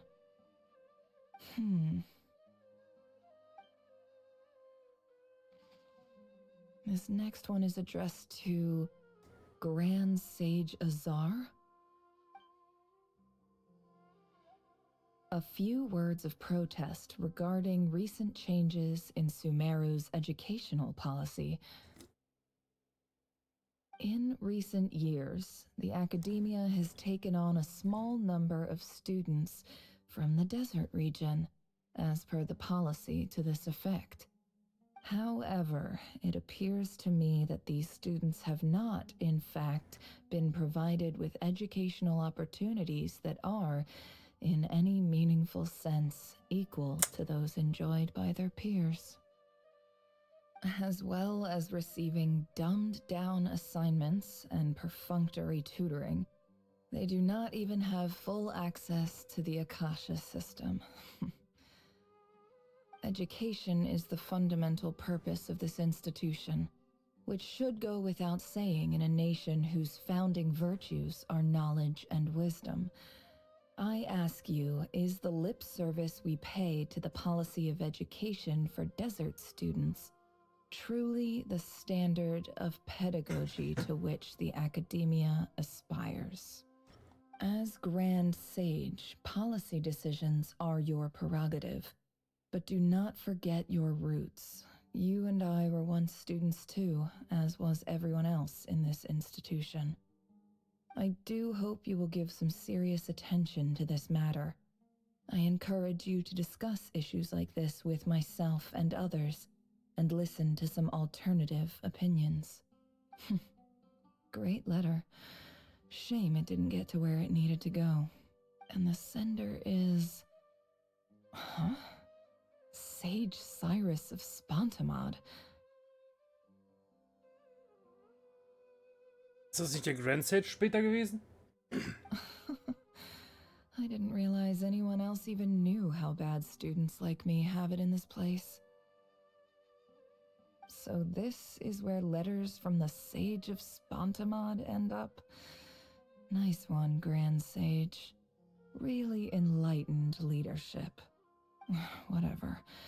This isn't what I came here for. Moving on. I'm not exactly holding out hope that a letter sent from the desert would even make it here. But if it did, where else would it end up if not in this box? Sind so einige. I can't believe how much discarded mail there is. Must have been years since someone last went through it all. And this is just one box. The whole House of Dana is boxes on shelves. I don't believe for 1 second that any human being has sat down and read through all the documents in this place. Who has that much free time on their hands? Wait, could this be it?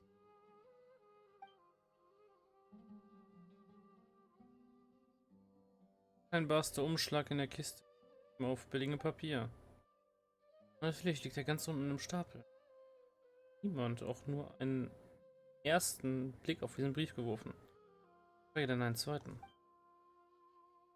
Die Handschrift auf dem Umschlag kommt mir sehr bekannt vor. Greetings, Halil.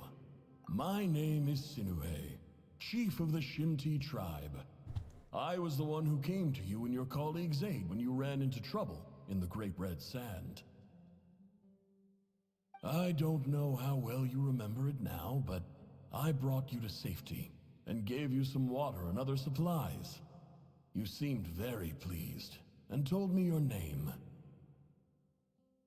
In my tribe, learning a person's true name is serious business, and I therefore see you all as friends.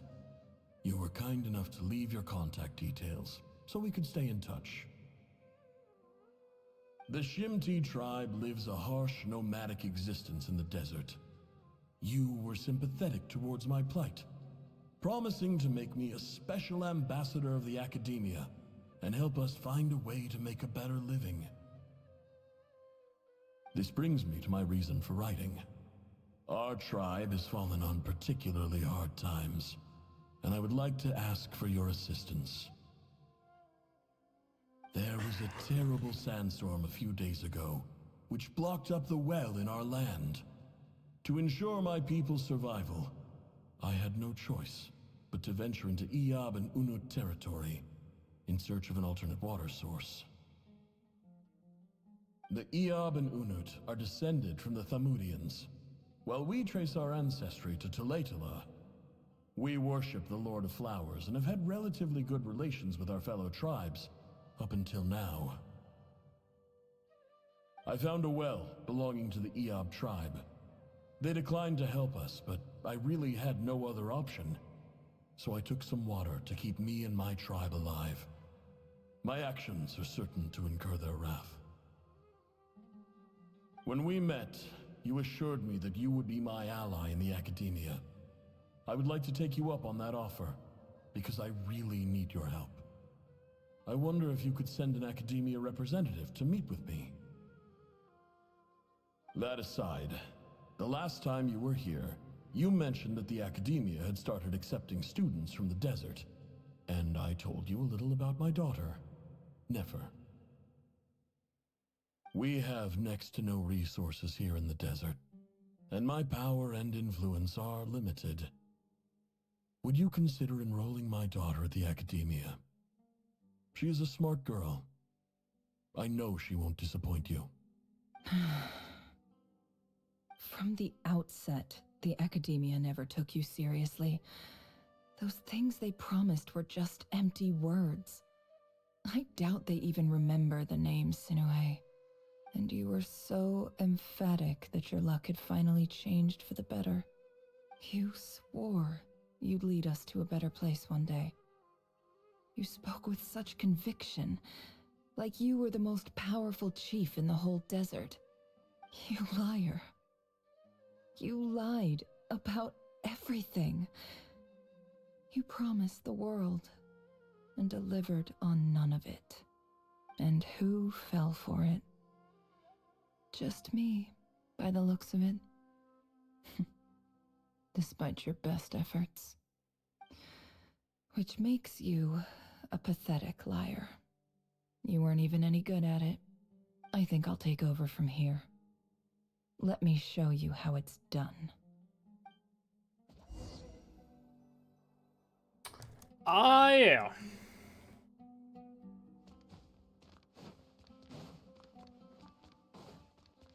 Hab ich da durch?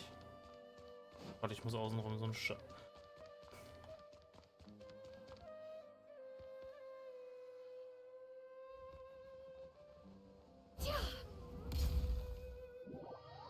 Ah, ja, okay, nehmen wir den Shortcut. Who are you? I just came to say goodbye. Thanks for everything you've done for me in my time here. Nefer? You packed your bags. Where are you going? I'm quitting. Something's come up in my hometown. Gonna head back and deal with it. Huh? But this was a hard-won opportunity for you. You know that better than I do. It was. But it doesn't matter. I have more important things to deal with and they can't wait. Oh, and I didn't want to overfill my bags, so I left some incense on your desk.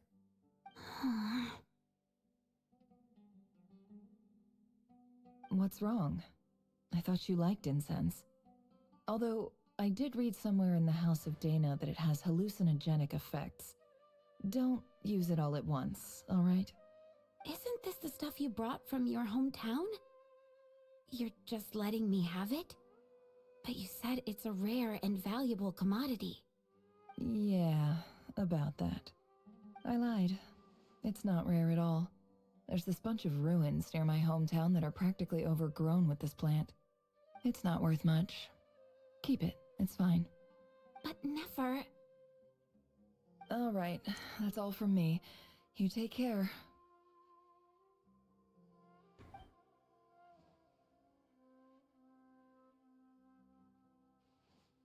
The first heart Don't she forget broke. me, okay? I mean, We're more than just classmates, right? We're friends. Yeah, I'll remember you. I lied again. That incense is worth a fortune, and it's a rare find even in those ruins.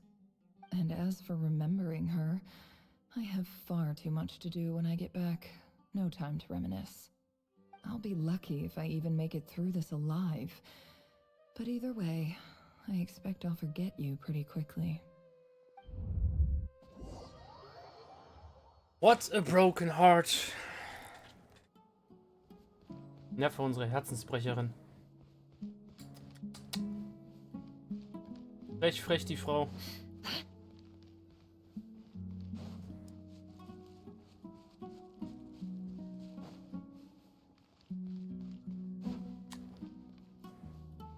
Ich finde es nebenbei witzig, wie die Main Story einen Legendenauftrag einzweigt. Fast schon. Die Ratten, das Lager nehmen wir hoch.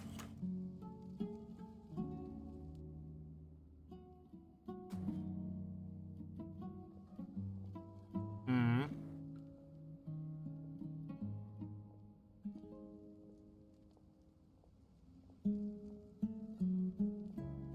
It's a pleasure to meet you, Mr. Arif.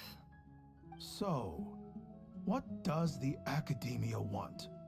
Since they've sent their special ambassador, I assume there's a big business deal to be made. If not, I'd be very disappointed. Please, sir, lower your blade. You're lucky I'm the one they sent. Not all special ambassadors share my admiration for the Eab people. The ever-shifting balance of power in the desert reduced the once great civilizations of this region to rubble and sand. But the story of the Eab has a very different trajectory. Others grew weak, but you grew strong, beginning in obscurity and moving to prosperity. You're the only ones who defied the trend. Huh. So, you do know who you're dealing with? This well is the perfect symbol of your strength, is it not? It used to belong to the Unut, but it looks like you have control over it now. You're not wrong. But I'm sure you didn't come all this way just to flatter us. Of course not. I came to bring you some very good news. Some information that recently came to light, which might just be your ticket to freedom. Records uncovered by the Vahumana Darshan show that a certain well currently under Eab control is built on top of some ancient ruins. These ruins are of great archaeological interest to the Academia. I checked the map carefully on my way over here, and I'm confident that this is the well in question.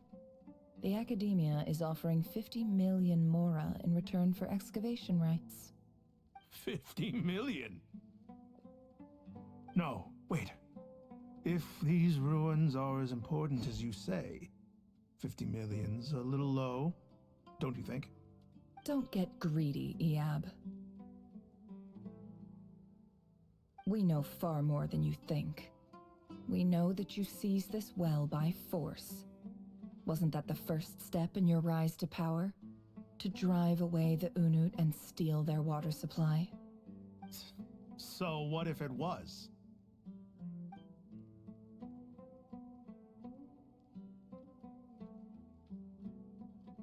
Don't worry. As unscrupulous as it was, it's something we're willing to overlook. The Academia is only interested in dealing with the de facto power holders in the region. I hope I am making myself clear. And I hope your words are the truth. If I find out the Academia is trying to play me, I'll hunt down every one of your people and make you watch as I cut their heads off one by one. I assure you, Chief, that would not be in your long-term interests. You don't want to make an enemy of the Academia. You see how I'm dressed, don't you? I appreciate that you've never been to the rainforest, but surely even you recognize an ambassador's attire when you see it. And what does a barbarian like you have to lose anyway? You really think the Sumeru Academia would bother to come all this way just to lie to you? We have more important things to worry about. All right, I take your point. The Academia is the highest authority in the land. I'm sure you're trustworthy people. In that case, we have a deal. We will sell you the excavation rights. I'd like to thank you, Ambassador. This is good news indeed. Excellent news. In fact, it calls for a celebration. Would you do us the honor of staying a while and enjoying some EOB hospitality? Gladly. I am partial to wine myself, and I trust you are as well. So let's indulge in a few drinks together, in celebration of this momentous occasion.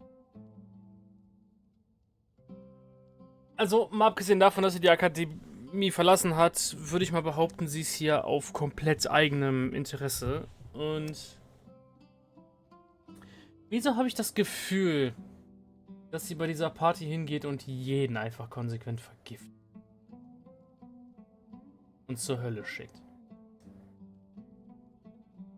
Eine Rache für die Aktion bei ihrer Familie. Who knows? Voller Begeisterung trinken die ihr die ganze Nacht hindurch. Die Aussicht auf... Als der neue Tag beginnt, bringt dieser schockierende Nachricht mit. Chief! Chief, it's an emergency! It's the Unut. They've taken the well. What? Well, don't just stand there. Take it back. Yes, Chief. I have every confidence in the EOB's military superiority, and yet... Well, what is it? The Unut's response was alarmingly fast. The day after we reach a deal, they seize the well. This can't be a coincidence. Perhaps there is a traitor in your midst. Oh, okay. I don't think so. Geistervergiften ist natürlich I am auch wild. obliged to remind you, Chief, that the Academia will only deal with the de facto power holders. If you cannot regain control over the well, I'm afraid you won't see a single mora of that 50 million. No! Please, Ambassador, just give me some time. I swear the Unut will not get away with this. That well is ours, and so is the mora. Glad to hear it. I will wait here for an update. If there is a traitor, I will find them. In the meantime, make yourself at home. I'll report back as soon as I have an update. Much obliged. Wow. All it took was a few words and I've got him wrapped around my finger. What an amazing feeling. So, in summary, Ambassador, the Academia would rather negotiate with our tribe instead of the EOB, yes? The EOB are ruthless murderers who don't listen to reason.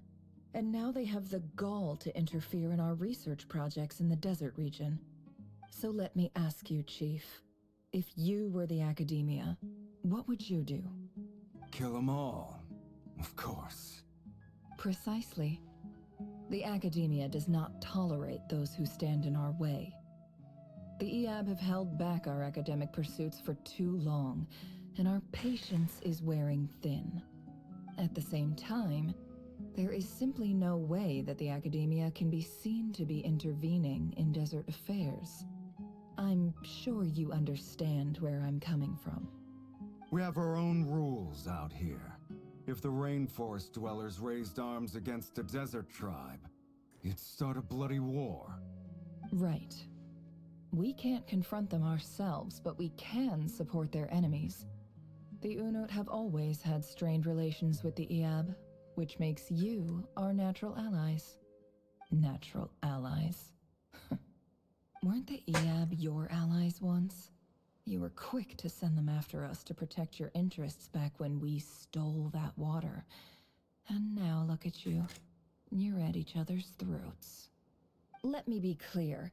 The Academia wishes to collaborate with the legally recognized rulers of the desert in this matter.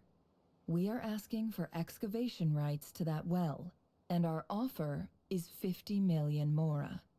Say no more. I believe we have an understanding. Good. Then I suggest you get to work. Get us access to that well, and the mora's yours. You see, Dad? Lying is easy when you know how. People will believe anything.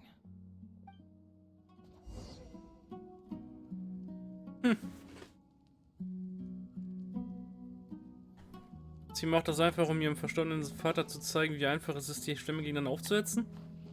Wild. Na dann.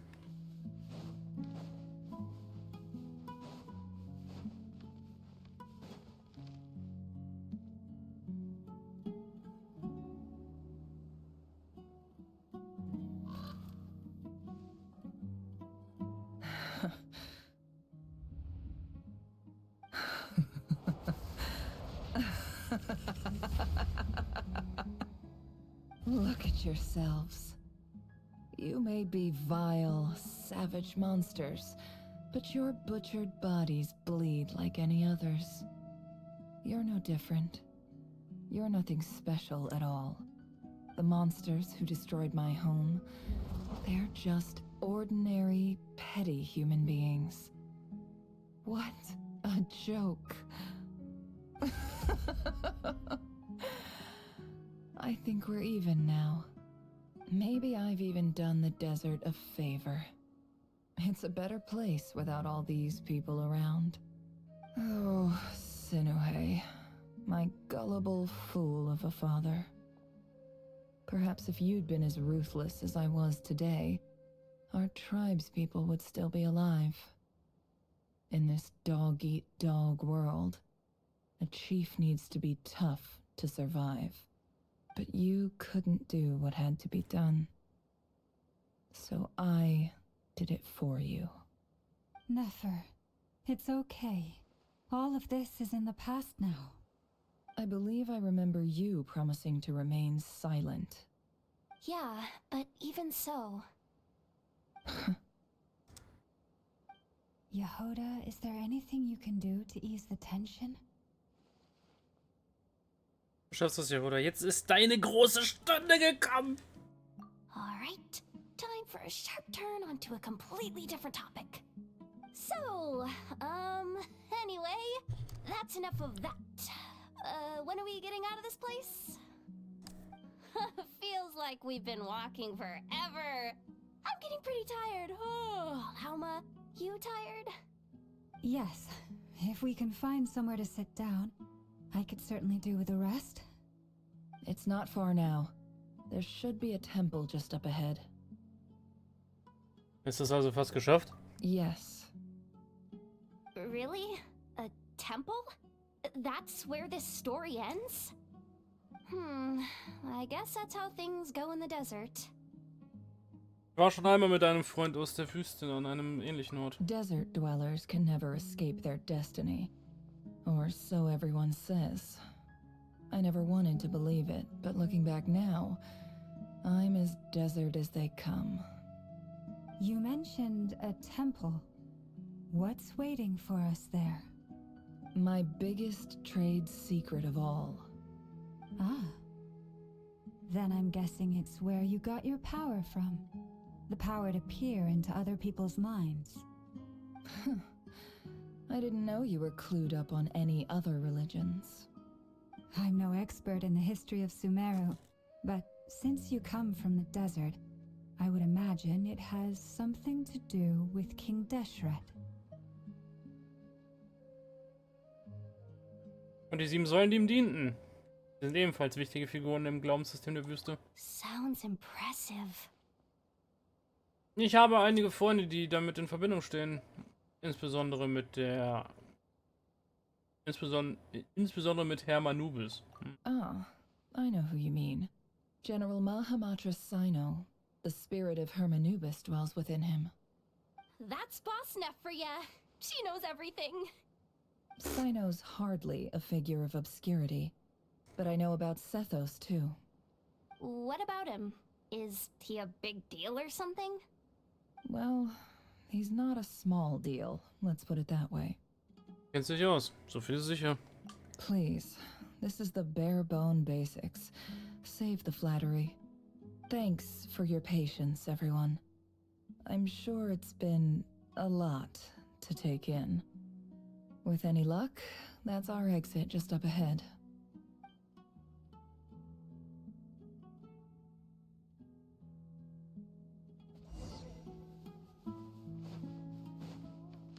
Womit wir wieder bei King der Tech wären. Die Antika-Waffen. Wobei, in Stargate Terms wären es die Goa'uld-Waffen.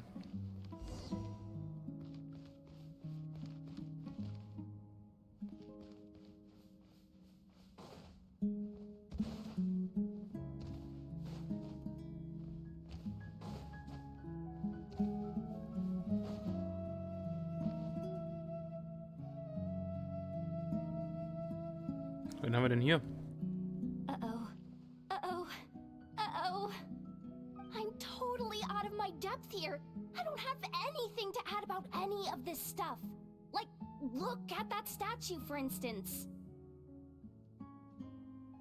I want to do the whole name-dropping, this girl knows her stuff thing too, but I've never seen anything like it before.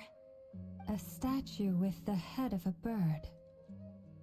Sieht aus wie etwas aus dem Mausoleum von König Deshret. That's Thoth, the Ibis King, one of the 7 pillars of King Deshret. The legends say that he, the Crocodile King, and the Goat King were the 3 retainers of King Deshret. Let's take a look.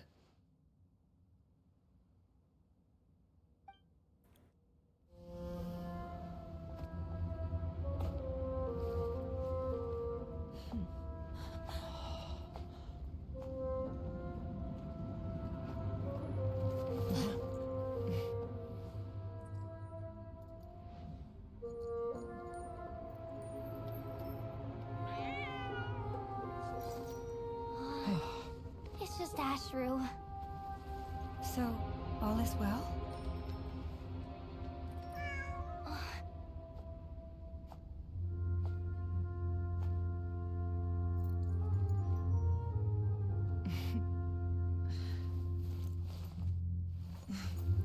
Typically speaking, at this point, the world disintegrates.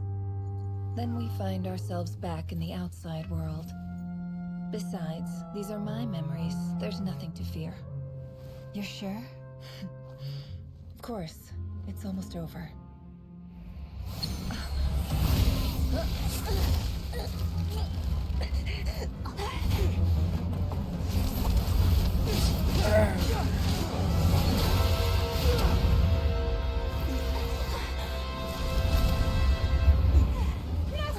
Hold on!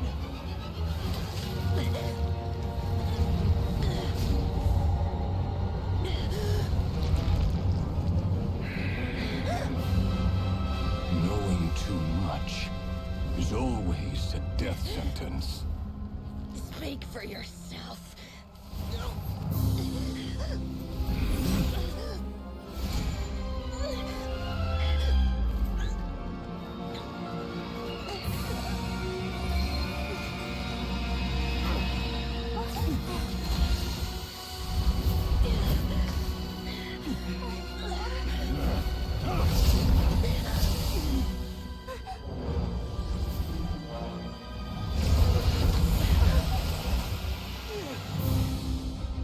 How repulsive. Dane!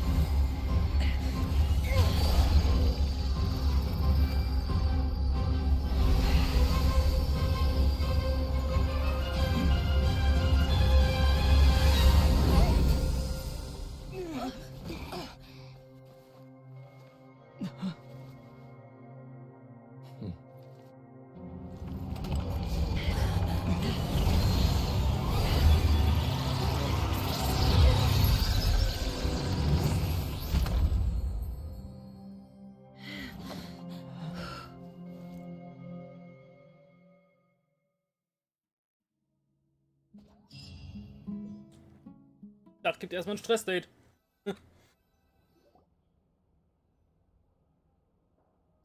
pretty well, didn't I? Ja, vielen Dank. It's okay. I'm just glad no one was hurt. Paimon noticed you doing something too, Dainsleif. Were you helping get them out? Of course. When I asked Nefer to conduct this investigation, I was not naive to the dangers involved. I had a duty to ensure your safety. Good to know your sense of justice is still intact after all these years. I take that to mean that you saw the truth. That comes as a great relief. I certainly did. And thanks to your help, I also managed to trap Rerir inside the chess set. Whoa, really? How'd you manage that? Well, to be honest, I sensed that something was wrong long before we made it to the temple. By using this fragment to probe into Rerir's past, well, the monster formerly known as Rerir, it seems I alerted him. I was tracking him, then he caught on and started tracking me too. Can't say I'm surprised. But how did he track you through your thoughts alone? That shouldn't be possible. Rerir was a secret agent who reported directly to the Vinster King. He is an expert at finding a trail and hunting down his pursuers. No wonder. He infiltrated the chess set, read my thoughts, and built a new virtual chess set inside of it. That's why we weren't able to leave at first. Speaking of your chess set, it's quite a remarkable item. Would I be right in thinking you have some connection to King Deshret? You overestimate me. I only have a connection with one of his underlings, the Ibis King. You all saw how this came to be. A long time ago, the Iab massacred my tribe, the Shimti, in our home village. A few years later, I enrolled in the academia, where some new information came to light. The Unut and the Iab fought a bitter battle over the rights to a well, all for the sake of a non-existent 50 million mora. The Iab ultimately won that confrontation, but their victory came at the cost of almost every warrior in the tribe. The final blow to the Iab came at the victory feast, when an Unut assassin beheaded their chief right before my eyes. The remaining Iab fled and have been scattered to the winds ever since. Having gotten my revenge, I returned to my hometown, where to my surprise, the nearby temple was still standing. There it was, seemingly immune to the relentless hostility of the desert, while my tribal home lay in ruins. As I stood there gazing at the temple, I noticed a cat just outside. This cat, as it turned out, was home to the spirit of the Ibis King. He led me to a gate deep inside the temple, and there he made a deal with me. This chess set is my gift from the Ibis King. The chessboard within is made to the same specifications as the one in the mausoleum of King Deshret, and represents his power of piercing analysis. With this chessboard in its container, I gained a certain ability to perceive hidden secrets. Now, you could conclude that the Ibis King simply wanted to give the people of this world the power to seek the truth, but I don't believe that's the full story. Every god plays favorites. Their hearts are as fickle as any human's, full of secrets, perversions, egotistical tendencies. But precious few gods are willing to admit this. It is the same with all powerful forces, including fate itself. Their gaze falls preferentially upon a select few. As you rightly point out, this is an act of favoritism. If you're alluding to the Abyss, then yes, I agree. Gather the others. It's time to share everything I've learned.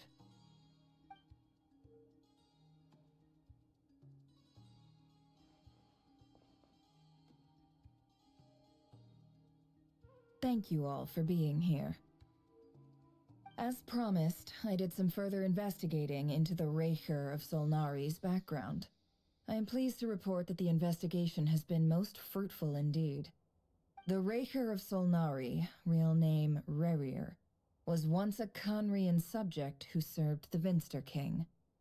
I will now share the important details of his story. Please save any questions or comments for the end. Ja, das ist eine lange Story, die wir jetzt erlebt haben in den 2 Sessions.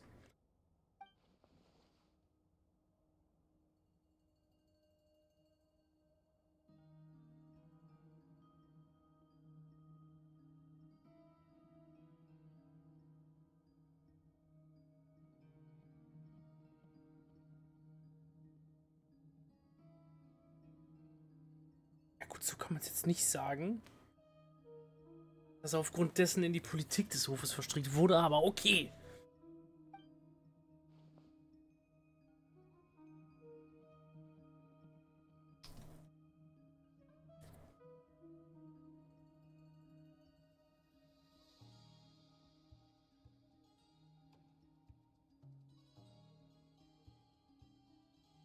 Ich finde es aber auch wild, wie das, was sie gerade anscheinend erzählt, nicht gevoiced wurde.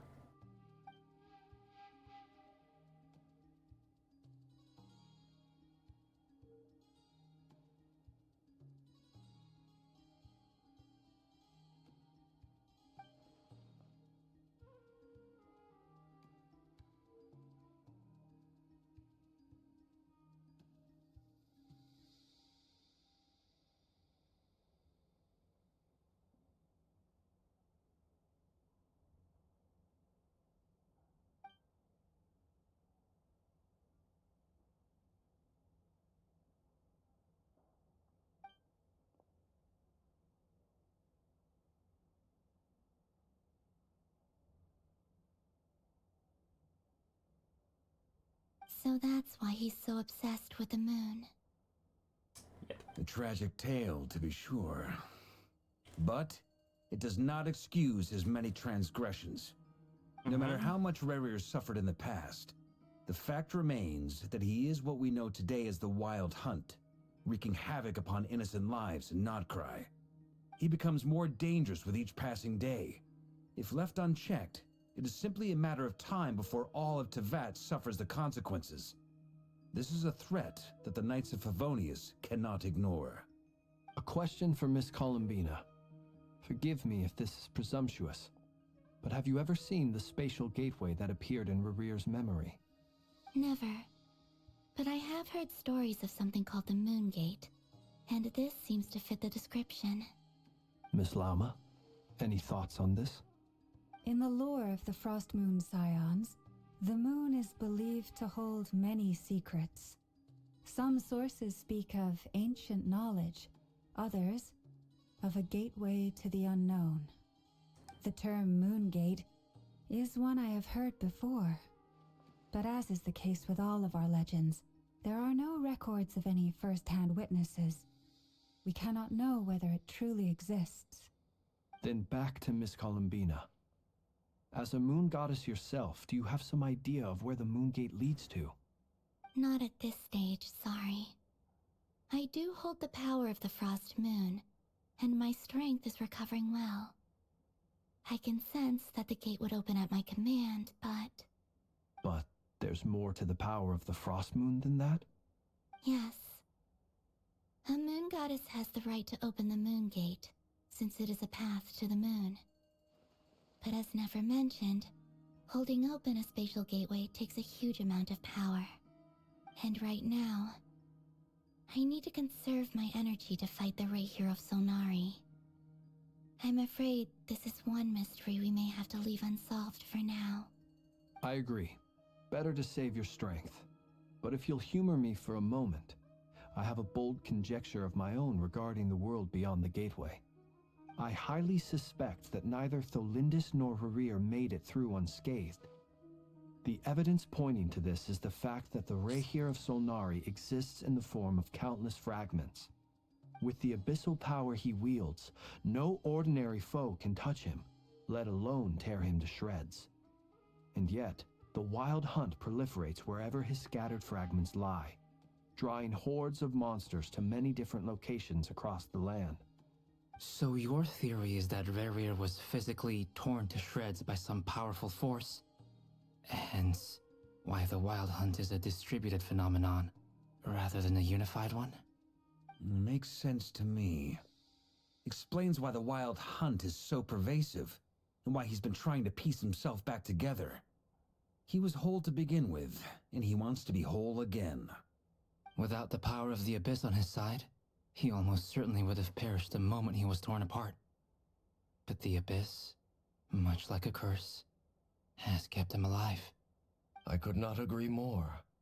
The power of the Abyss is most surely a curse. It is a compelling explanation, and one that accords with my present understanding of Abyss creatures.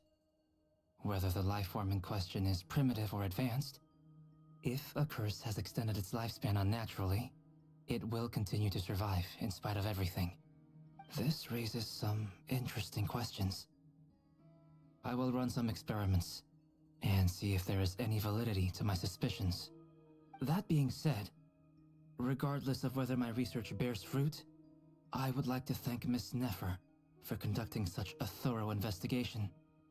Already, it has greatly enriched my understanding of the entity we face.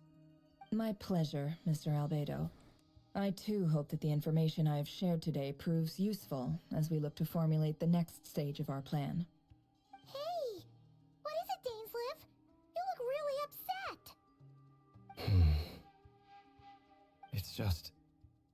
when I think of the man I once knew as Rerir, I struggle to understand why things had to turn out like this. The two of you used to be friends, didn't you? I don't know if these words will bring any comfort, but my heart goes out to you. Mine too. We can never know all the hows and whys of the way things are. The moon and stars are full of untold secrets and lies, and the skies are host to many more mysteries than these alone. Yet, none of that can begin to compare with the complexity of human life. Was ja noch viel schlimmer ist, es geht ja nicht nur um Rerir an der Stelle. Sein Bruder hat er ja genauso verloren. Wie wir alle wissen, Rerir ist auch einer der Sünder. Dann haben wir noch den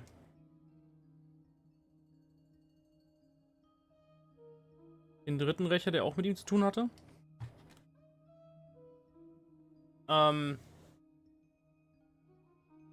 Der maximale Macht anstrebt.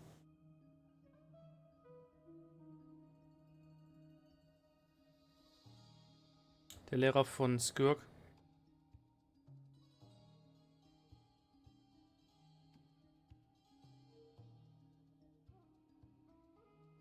Das sind ja alles Bekannte von Dainsleif. Und alle sind sie Sünder. Und alle sind sie dem Abyss verfallen. Der Einzige, der es nicht getan hat. Gut, Raindaughter, brauchen wir nicht drüber reden. Abgefuckte alte Hexe, wenn man so will.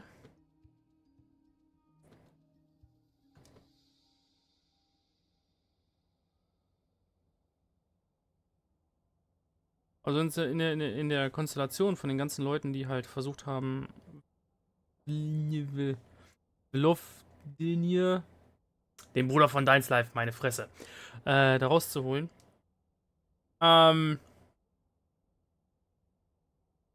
Sind ja wirklich bis auf Dane und der Führer von diesem Labor die einzigen beiden gewesen, die nicht im Abgrund verfallen sind.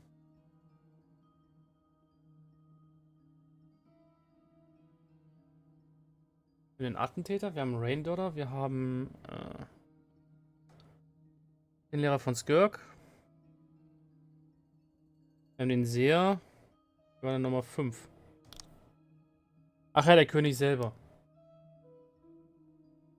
Richtig.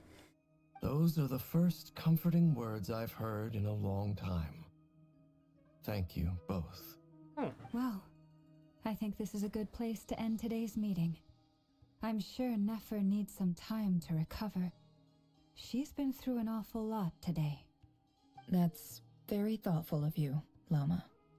Of course. Sounds good to me. Take some time to rest and digest before we reconvene to nail down a plan.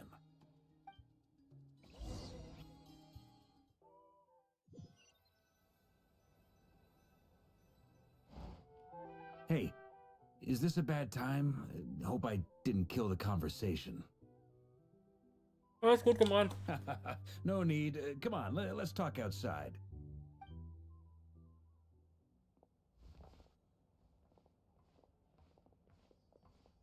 Bei einem Drink an der Bar. Doch nicht? Anyway, Nefer went back to the curatorium to get some rest. But before she left, she shared some things with me that I thought you should be aware of. Firstly, although she managed to trap the Raker of Solnari inside her chess set, there's no guarantee that the power of the Ibis King is any match for one of the 5 sinners. Their powers are beyond our comprehension. It's only a matter of time before he finds a way to break out.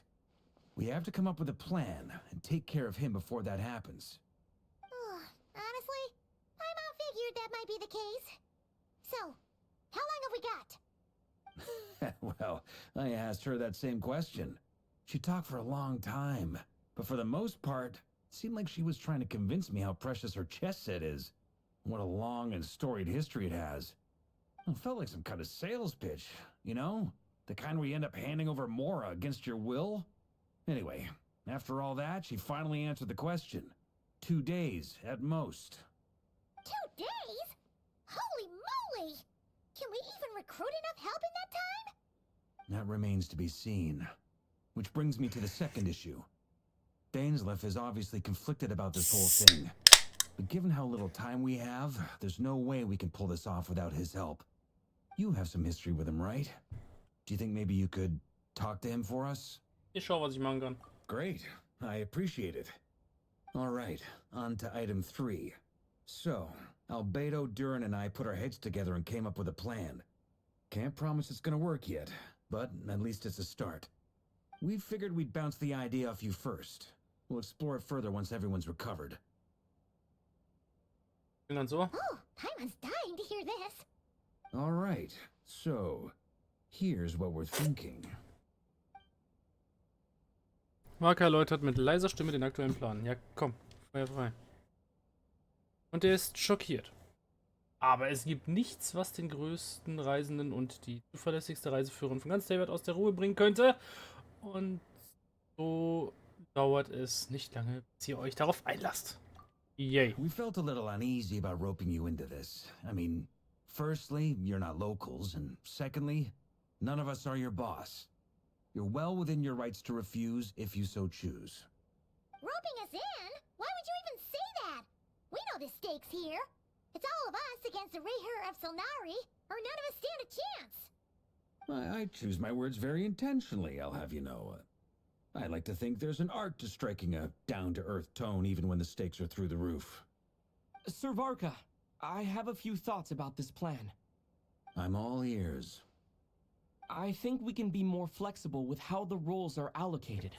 In my view, the most sensible lineup would be like this. Okay. I see your point, yeah. But if that's how we're going to approach this, you'd better make sure you're ready. To be clear, I don't doubt your abilities. Far from it. I just want to make sure. Are you really willing to take all this on? I want to do everything within my power. The Rerir of Solnari is a truly fearsome opponent, and if I do my part, it'll greatly reduce the risk for everyone else involved. Well, that tracks with what I've heard. Jean's mentioned in her letters that you're so diligent it's almost abnormal.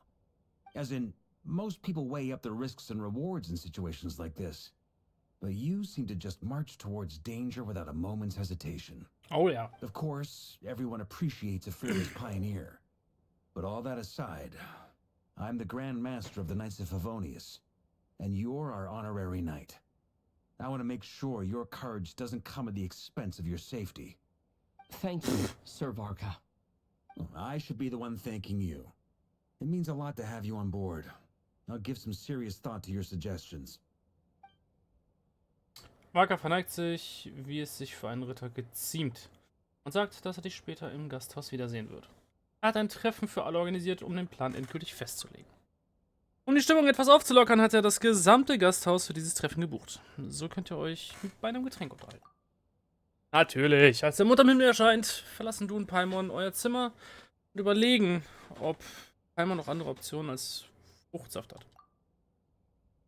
Alle warten bereits auf dich. Sie unterhalten sich und lächeln. Die Erholung hat ihnen sichtlich gut getan. Neben der bestehenden Truppe ist auch unerwartete Hilfe eingetroffen. Gleichwohl bist du dir bewusst, dass die Zukunft von Notcry von den Entscheidungen abhängt, die heute Abend getroffen werden. So viele Leben stehen auf dem Spiel. Die meisten von ihnen werden dich vermutlich niemals kennenlernen. Aber ob sie es wissen oder nicht, sie alle zählen auf dich.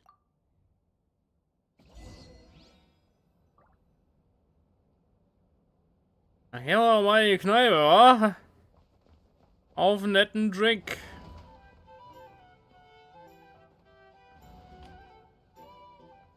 Ach, guck mal, schau. Dort Sangema Bay.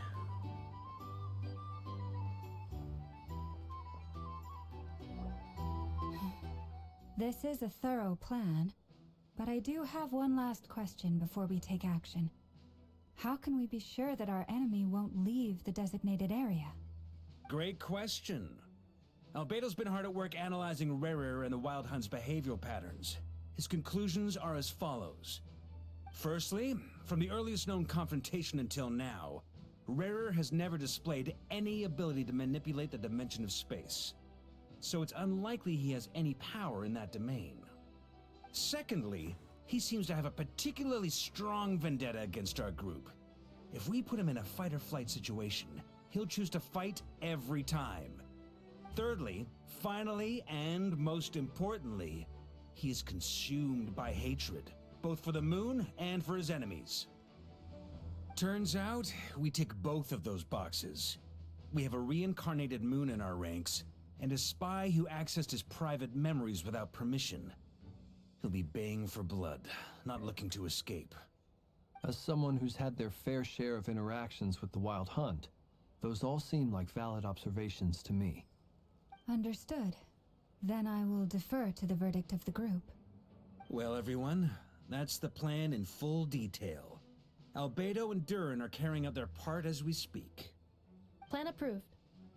Scheduling. Okay, any firepower you need, I got you covered. Let's light this baby up. The Frost Moon Scions are behind you as well. And the rest of you?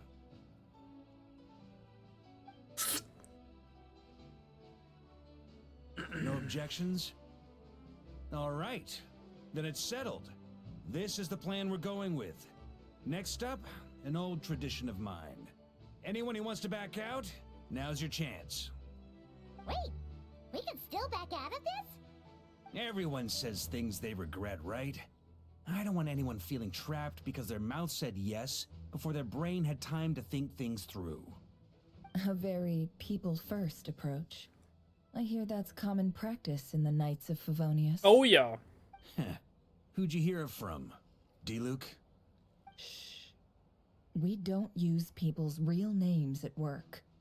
This contact will be known only as Owl, please and thank you. This plan can only work if everyone does their part. Flintz and I will absolutely support it. Ganz ehrlich, Night Owl klingt viel cooler wie Au. Deswegen finde ich ausnahmsweise mal die deutsche Übersetzung viel cooler wie die englische. We shall indeed. You'll be glad you accepted our help. Also, you are the last person I expected to see here, Miss Dory. It's not often I get called Dory in a work context. My peers usually call me Lord Sangama Bay.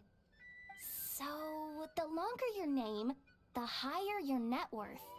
Is that the idea here? In that case, Mr. Flint's here must be worth a fortune. That's right, I know your full name. It's... The walls are thin here. I'd appreciate you keeping that a secret. Okay, fine. Let I'm actually only here as a favor for someone else. Do you have any idea how much it would cost to hire me otherwise? Oh, does this mean someone out there actually has the power to boss Dory around? It most certainly does not. We have a long-standing and mutually beneficial business partnership. She's actually the mom of a friend of yours. Said mom supplied me with a great little trinket, but now that lady's ruined everything. If I don't start building a little goodwill now, my whole business in Notcry is gonna go down the drain. Okay. Wir reden So von what Alice. exactly is so special about this pendant? It's a lucky charm that a great mage made for me. We have a business relationship, and she was worried that something bad might happen to me. So, she wanted me to have something that can store power to protect myself with.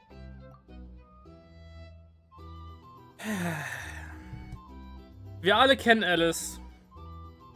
Wir wissen, wie gerissen die Olle ist. Und nein, sie hat keine Sorge um Dory gehabt.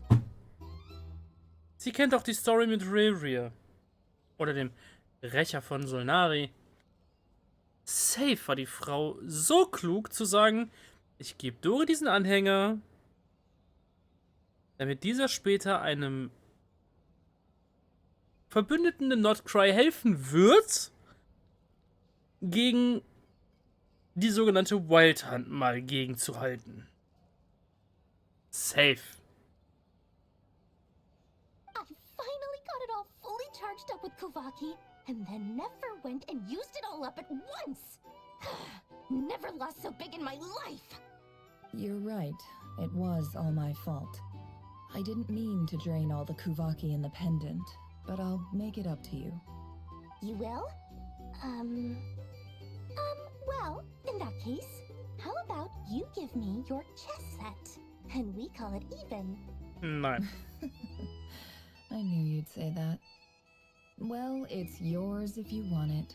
In fact, take it now, and I'll even throw in a free Rerir of Solnari. Deal? You're putting me in a difficult position here. It's a very useful thing to have around, but I have a funny feeling it won't be around much longer. I guess we'll see in a couple of days. Looks like bankruptcy for me. Hey, don't be so pessimistic.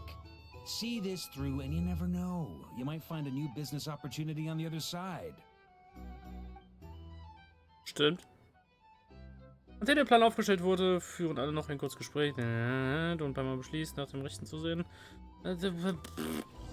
Ja. Gehen wir jetzt jeden besuchen oder gehen wir jetzt einfach raus und... Hoppala. Was geht, Dory? Dory, how are things going? Feeling ready? Oh, I was born ready. We only have 2 days. You think Lord Sangamabe would let an opportunity like this slip by? Don't forget, when something's in high demand, the people with the goods on hand get to charge the highest price of all. Even higher than the sellers taking advance orders.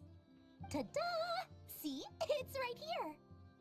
Oh, it's so pretty. Did you make it? Ich hätte keine Ahnung, dass du so geschickt mit deinen Händen bist. No, I have a supplier. We go way back, so he made me a very attractive offer. Aha! No wonder you were talking about lucky charms at the meeting. You've been getting Kave to make them for you. That's not the full story. It actually started a while back as a project between me and the Dendro Archon. Mage Alice once warned me that this world won't stay safe forever. There may come a day when everyone faces a great crisis. I passed this on to the Dendro Archon, and she secretly brought together a research team made up of Sumeru's top scholars to invent a technology that could keep people safe. I won't go into the details because it's all very complicated, but if you want to know more, you can ask the Dendro Archon about it sometime. Anyway, point being, it was the Dendro Archon who asked Kave to build this little contraption. As one of the top Kasharawar talents, he was the obvious choice. Stimmt. Took him long enough. He stressed over it for ages. Must have gone through at least a dozen designs before producing a final product. But that's Kaveh for you. Marak delivered it to me a couple of days ago, along with a letter from Kaveh. Could I ask why I'm sending this technology to you? And what's your proposed use case? Has it been approved by the relevant authorities? So nosy. My fault for sending him the research permit to begin with. Surely Nahida must have told him you were involved in this project. He was probably just nervous because you're always so secretive about your business. Could be, could be. Anyway, I just replied, let's hope there never has to be a use case, because it would involve grave danger. Fair enough. But it sounds like he was just being cautious. He probably felt responsible as the one who made it. Or maybe he was asking as a favor for his housemate. He's done that before. Not sure why, though. His housemate doesn't seem to really care that much about this kind of stuff. Either way, all's well that ends well. I'm just glad to finally have my hands on the product. I wouldn't want to be without it, given the potential dangers that lie ahead. Huh? What does that look mean? Paimon's just super surprised. This must be the first time we've ever seen you actually get serious about something. Ja, das ist nicht der Sangoma-Bay, den wir kennen. Well, a long time ago, I made a promise to myself. I promised that I was gonna live every day of my life with a big beaming smile. Obviously, Mora plays a big part in that. But there are always gonna be times in life when you have to give something back. That could mean paying back a debt, returning a favor, or showing some kindness. Alice has been a huge help to me over the years. She was the first investor I ever had. And I want my investors to know that Lord Sangoma Bay is the best in the business. And more than that, no one knows what the future will bring. Whatever happens, I want to make sure the Dendro Archon and all of Sumeru is prepared to face whatever comes. Also zurück zum Anhänger. Du hattest doch nicht vor, ihn zurückzufordern, oder? Oh, that? I was just making sure Nefer and I are square. Don't be thinking it was some sort of benevolent act. I'm no saint, so don't treat me like something I'm not. My priority is doing the business that I want to do, so long as my conscience lets me, but it usually does. That's the Lord Sangoma Bay business model. Alright, if you say so. I do say so, and that's the whole point. I'm a businesswoman. Don't go trying to figure out what kind of person I am. You'll exhaust yourself. Much easier for everyone involved if you just take my word for it. Oh, and could you two help me get this stuff where it needs to be? Thanks so much. You're my favorite assistants.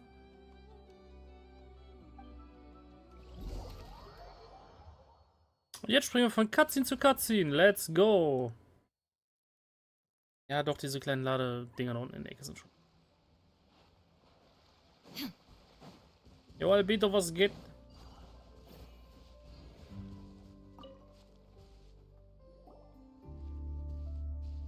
Was machen, Wachen? Traveler, Paimon, it's good to see you. Hi. Everything going smoothly over here? Sort of.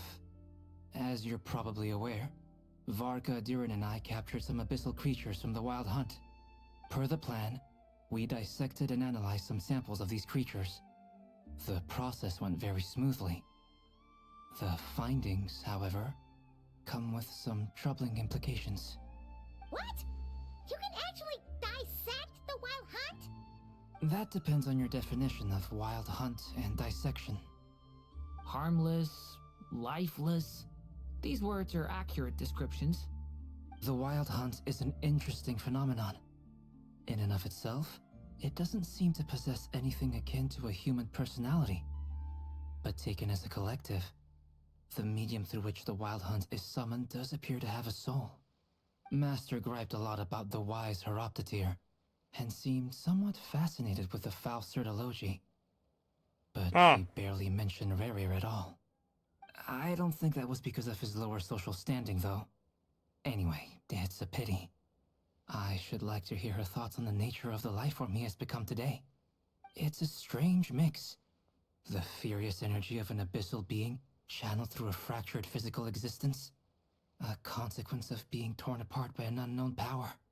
Perhaps the only explanation for his survival in this state is that he sacrificed a degree of individuality in exchange for a continued existence. Oh, sorry. Once I get talking about interesting research, I have a tendency to go on indefinitely. Nein, Back to aber our ich finde gut, research dass du ihn findings. aufpasst. Essentially, they confirm my hypothesis. Rerir's corpse is completely contaminated by the Abyss, and the effects are irreversible. You could think of this as Rerir in mutated form. But in my view, even that would be inaccurate. In reality, his whole being has been consumed by the Abyss. In other words, he is now nothing more than a manifestation of abyssal power. Unfortunately, at present, we have no means of completely eradicating abyssal power. Hence, we cannot fundamentally destroy the Rerir of Solnari either. Oh, that's terrible news! So, that's it? We can't defeat him? Not even if we get the power of the Three Moons? Miss Columbina's situation is a difficult one. She can never achieve wholeness when the world does not accept her presence. It's as if her creator banished her to a place she can never be accepted. It means she spends most of her energy just on her own survival. Given the circumstances, it's only natural to despair. But we must see this plan through to the end. Time to kick off the backup plan. Notfallplan? Oh, Paimon almost forgot! This is for you. Dory asked us to bring it. Ah, how wonderful. Well, thank you for making the trip. Durin and I will be heading off shortly. I'm sorry I won't be there to protect you in person this time. Please be careful. Ach komm, werden wir schon. All right then. Stay safe.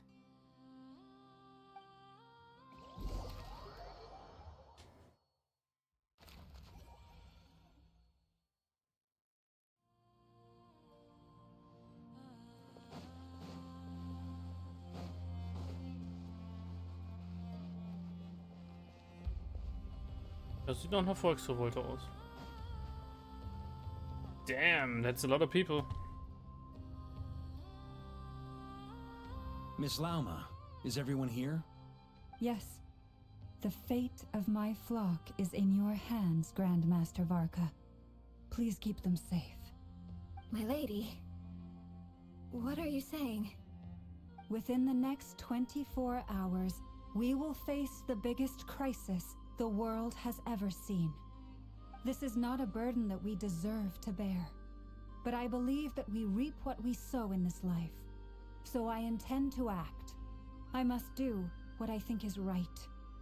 For me, that means fighting for the future of Nodcry.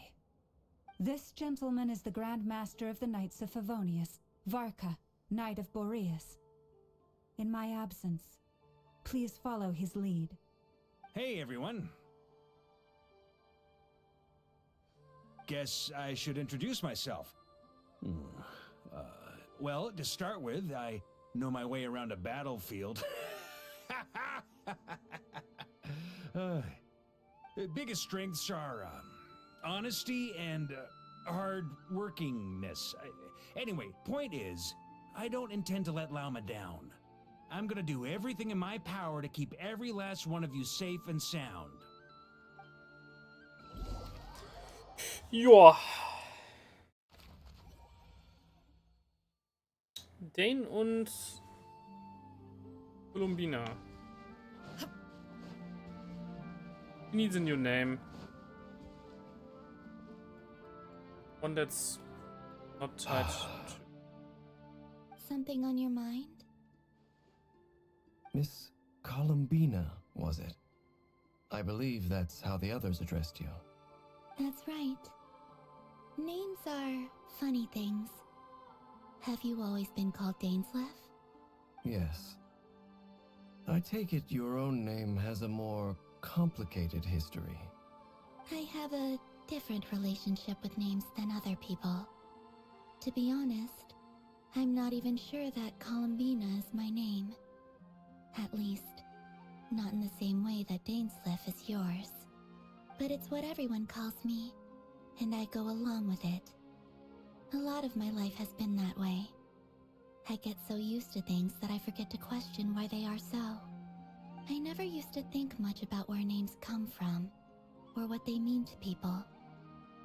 Maybe something's wrong with me.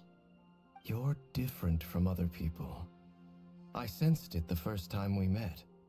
You're more perceptive than most. I'm sure your long life and rich range of experience explains that. Do you ever find yourself missing Conria, Mr. Dainsleif? Difficult to answer. I have dreamed of the past many, many times. Sometimes I'm fighting tooth and nail. Other times I'm lying on the ground, defeated. I don't recall any happy moments from that time. It has been too long. Is that because hatred survives longer than love and affection? That would not be for me to say. I make no excuses for the grudges I bear. But whatever the reason, I remember little that was beautiful or sentimental. Thank you for your help with the Rerir situation. Without your efforts, I never could have learned the hidden truth of his story. You're welcome.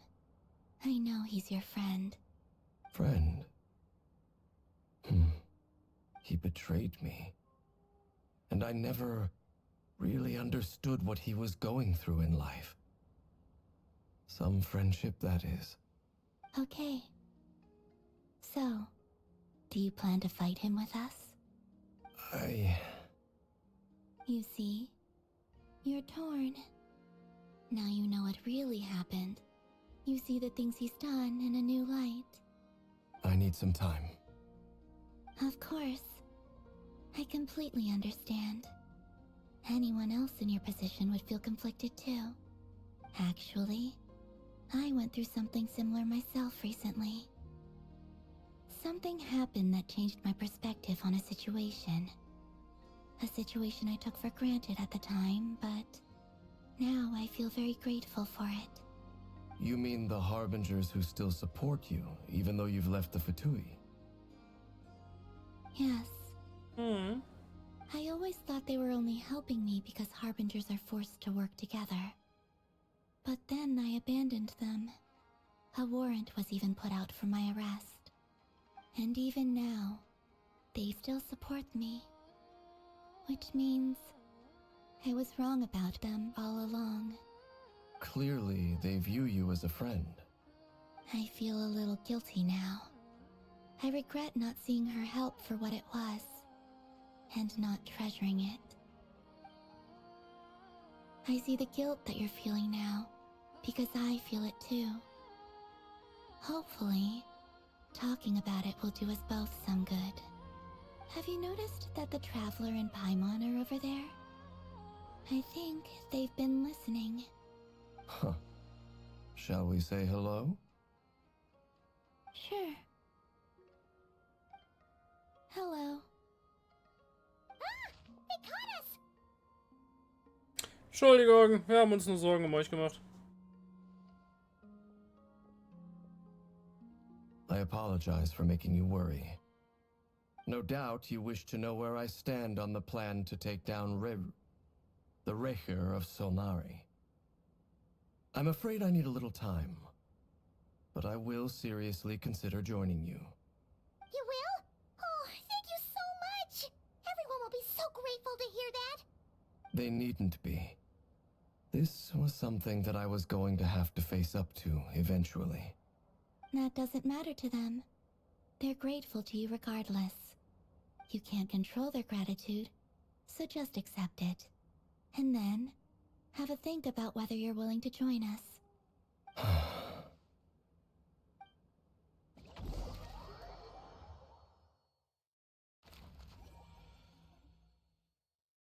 It's nearly showtime! Let's go rendezvous with the others. You know the place.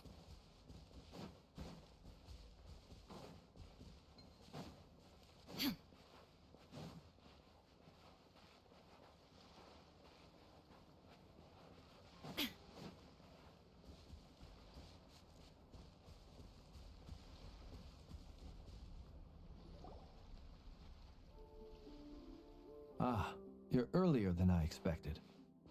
Hey, Flint's! Been waiting here long? Not too long. I came a little early so I'd have some time to think. Are you nervous about the battle? Quite the opposite. I'm reminiscing on my past battles. When I was awakened by the Radniki, I had not touched a weapon in many years. I felt like the battlefield was not where I belonged. But after waging war against the Wild Hunt for so long, I came to realize something. A life of absolute peace is simply not a possibility for me. My restless flame indicates that somewhere inside of me, there is a deep yearning to root out the evil in this world. Oh, that doesn't sound like such a bad thing. Denke ich auch. Well, in the past, when I was a Fae whose primary concern was hibernation, it was hardly ideal. But it certainly serves me well here in the present. And I am delighted to be able to join forces with you in this endeavor. Looks like I'm not the first to arrive. Ah, Miss Lauma. Did you sleep okay last night? I struggled to settle down at first, because of the nerves. But don't worry. I got enough sleep in the end. I'll be just fine. Danke für alles. Please, I'm just doing my part. Never! Over here! Die Waren wurden geliefert und der Notfallplan ist bereits in Kraft getreten. Ino asked me to relay a message.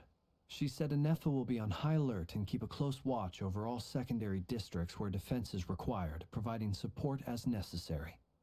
Meanwhile, Ino herself will provide range support to us directly, using her latest invention. Excellent.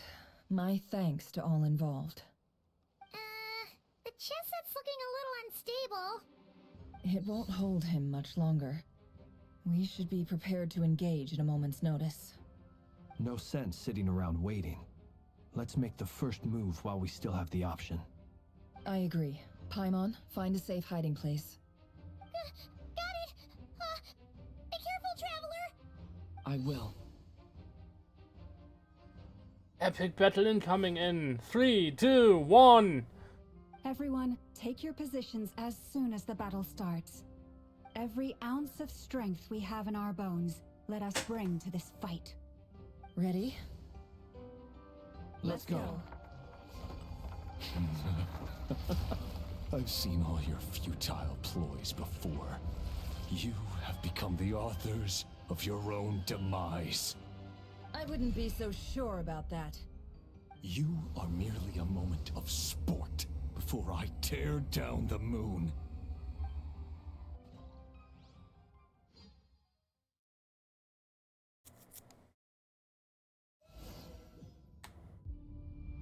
Euer Weekly Boss, let's go. Stay on your toes. Betray. Yep, you too. Go! Pathetic. Forest, protect. Close your eyes. Hunt him down.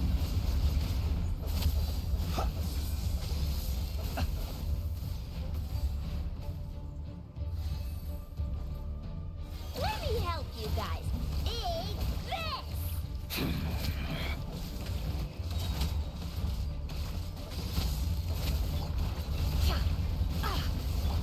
Go! You poor lost lamb. The moonlight betrays you. Close your eyes. Be silent. To dust, futile. Are you quite finished? Hunt him down. Fear the dark.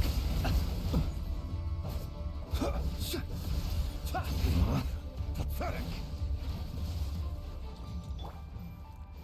The Forest, moonlight. protect us. With one heart, we pray. It all adds up. Let's see what you're made of. The deception ends here. You poor. Observe.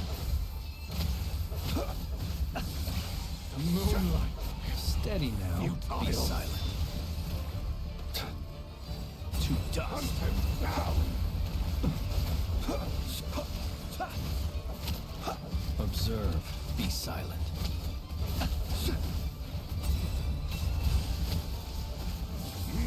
No more.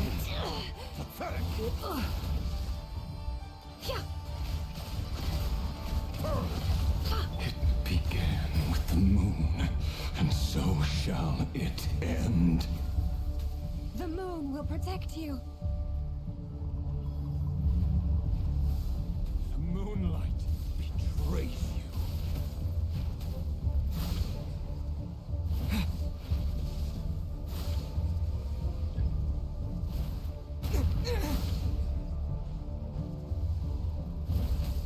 Do you see now?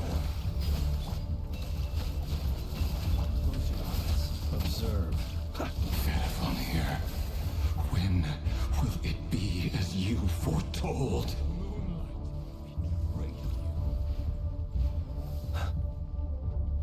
Move.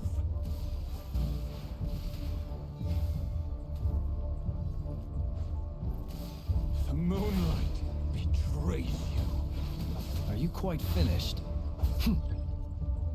Your foul spirit is not welcome here. The mystery unravels. Water jet! Yeah! For the everlasting forest.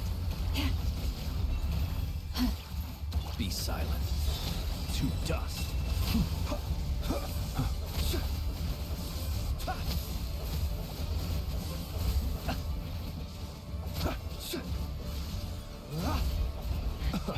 Futile. Water jet! Hunt them down. A grave. Observe. Be silent. Down. The moonlight is all futile. Forest, protect. No more lies. Seek within. Hunt them down.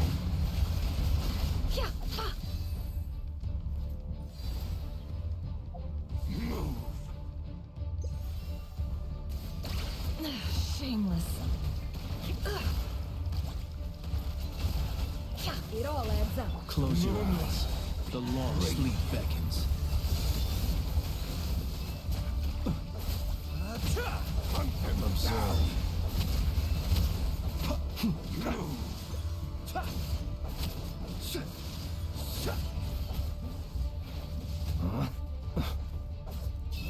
Close your eyes.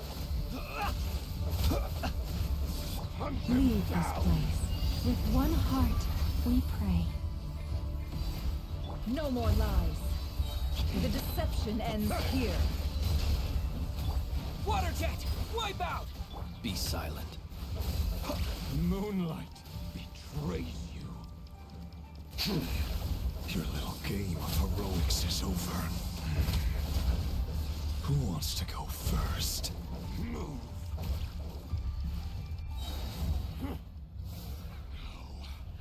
Get out of my sight! No! We've been separated! Take. You okay? Never! Where are the others? Stuck outside the barrier. I guess it really doesn't like us. I told you before.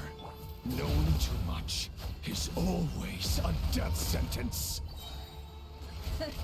Be careful what you wish for.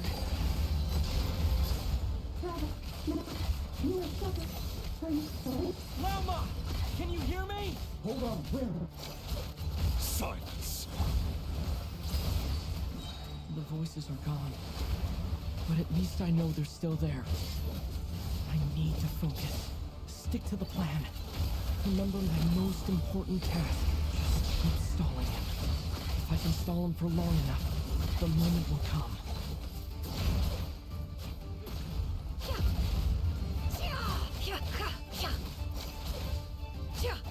Macht wenig Schaden, die Frau. Bombs away!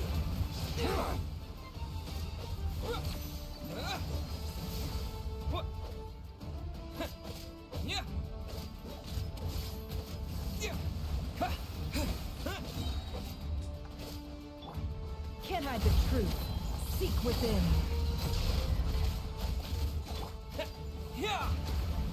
Water jet!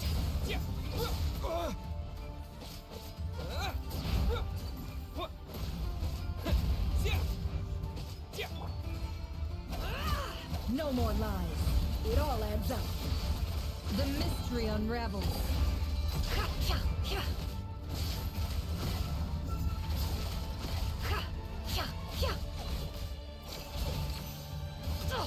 Absurd. No more lies.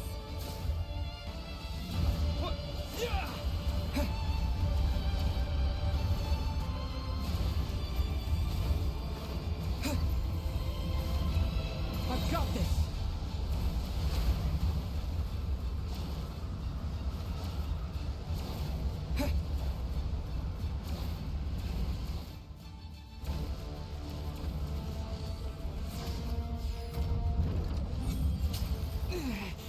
The shield's broken.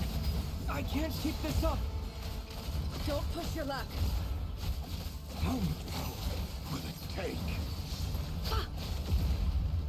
Shameless. Can't hide the truth. Water jet! Destroyed! Reborn! No more lies. Seek within. Run. Hide! It all adds Oh up. Mann. Time to come clean. Can't hide the truth. It all falls into place. Yeah! No more lies. The mystery unravels.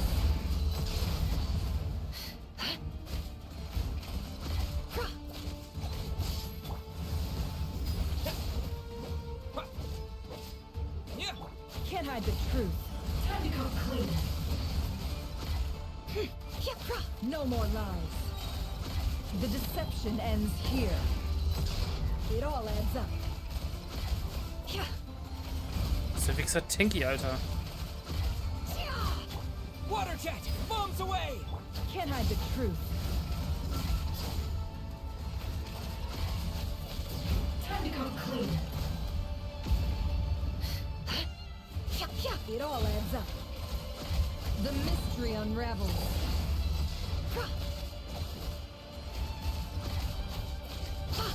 Go! Yeah! It all falls into place.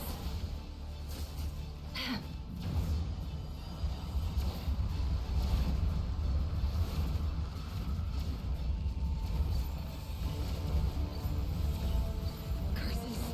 There's no other way.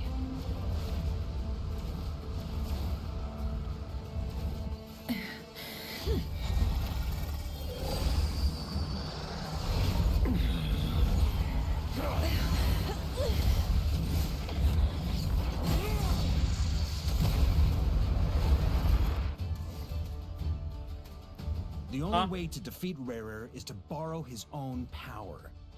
That means Columbina will have to disappear while you two bear the brunt of his attacks. You have to hold on. Find a way to keep him focused on killing the two of you.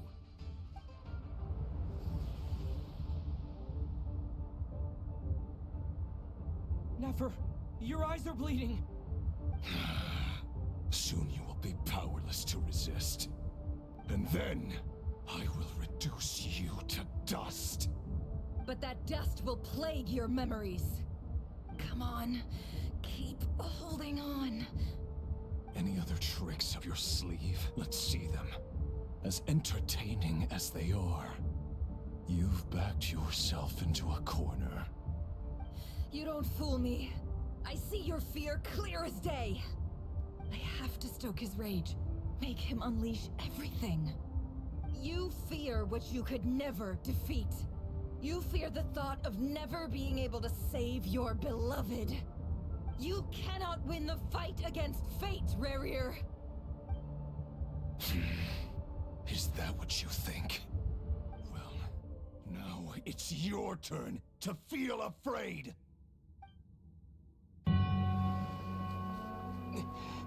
You fear the sound of your own name? Is it us you hate? Or Or is it what you've become? Let's see what becomes of you!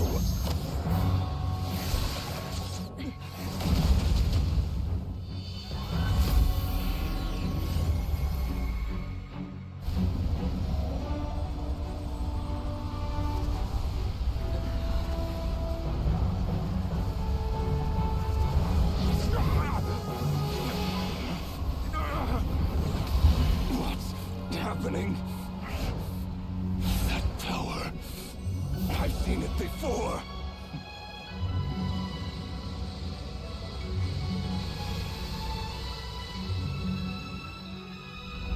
His power is on another level. We'll need to use an alchemical array to convert his power into a usable form. Then quickly channel it into Columbina, rendering her powerful enough to compete with him. I'll join you. I can help. If I release enough abyssal energy into a confined space, it'll create a potential difference, allowing us to extract a huge amount of elemental energy. Next, I'll synchronize with everyone's minds using Pyro, then give you temporary access to their abilities and fields of view. But it won't last long.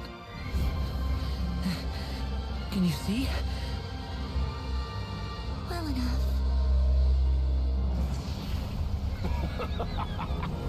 So, we have a student of Gold Rhine-Daughter in our midst. How about that?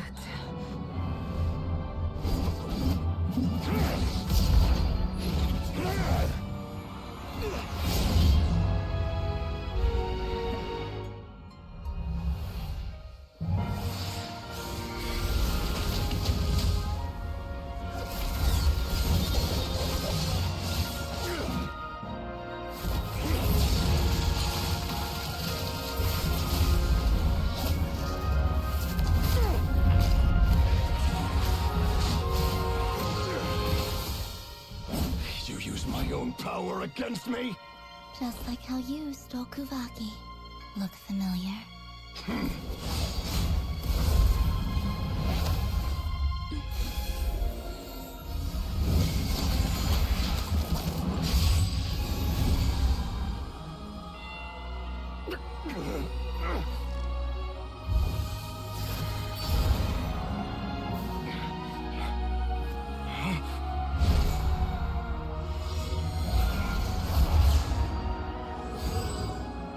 Don't you realize? You don't have the power to hold that gate open. I don't, but someone else does.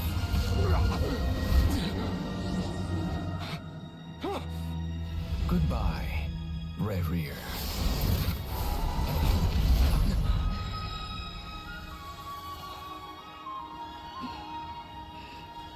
We won.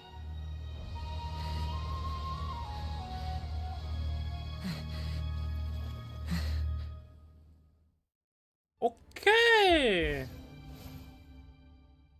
Sure thing. Jetzt ist er zumindest da, wo er hin wollte. Nefer. Nefer, how are your eyes? They're fine. Apart from the blindness, of course. It's not too late. Let me handle it.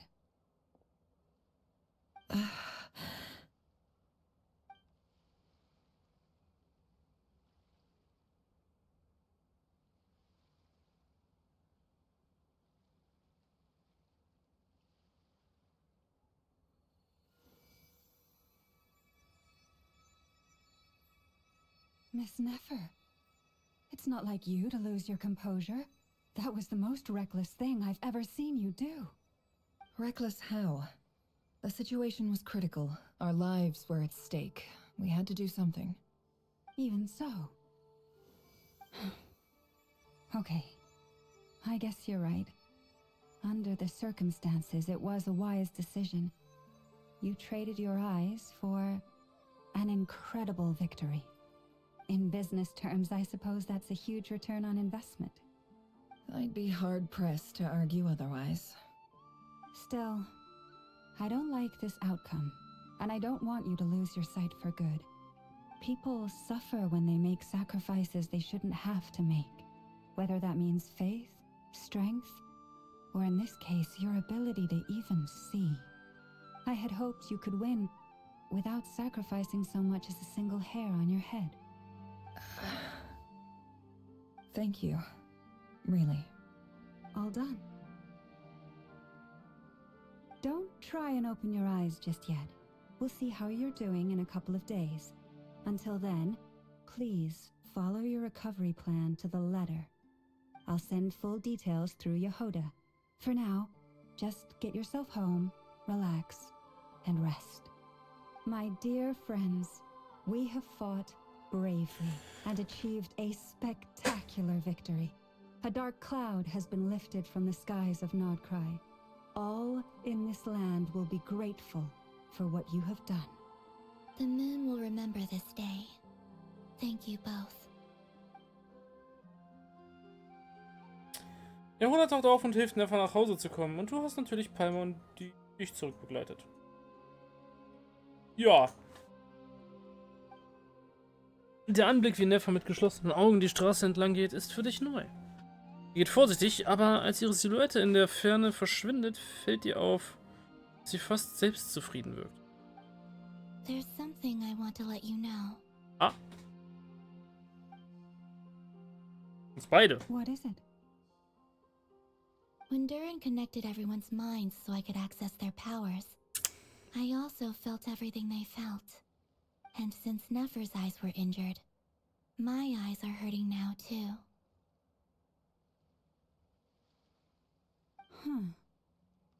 Hold on. Let me try. I only feel the pain. There's no actual damage. I just thought I should tell you. You're right.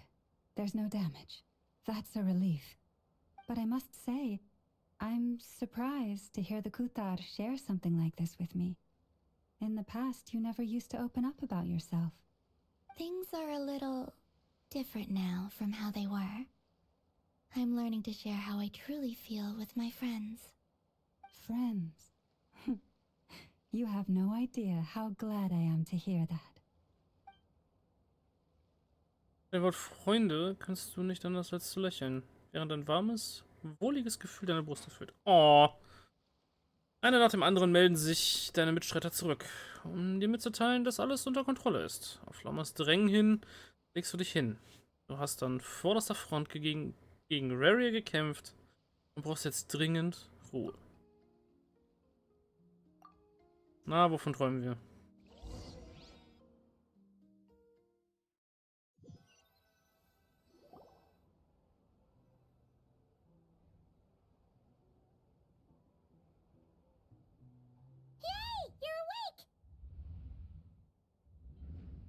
Oder auch How are nicht. you feeling? Any aches and pains? Did you sleep well? I'm doing all right, Paimon. No need to worry about me. Phew. Well, that's good. Paimon's been sitting on the edge of the bed worrying about you for ages. You slept a whole day and night. Poor Paimon had to eat all by her lonesome. Glad to hear you didn't starve. How was the food? Well, it wasn't the same without you there to share it. Honestly, Paimon just can't relax when you're not your usual self. She couldn't enjoy the food and settle down to sleep. Well, I'm back to normal now. Oh yeah, and Albedo swung by earlier. He said to tell you to head to the tavern when you woke up. Varker and the others are organizing a victory feast and they want to celebrate with you. He also dropped off some medical supplies, but you seem fit as a fiddle, so guess you won't be needing those. If you're really up to it, let's head over now. Wouldn't want to keep them waiting.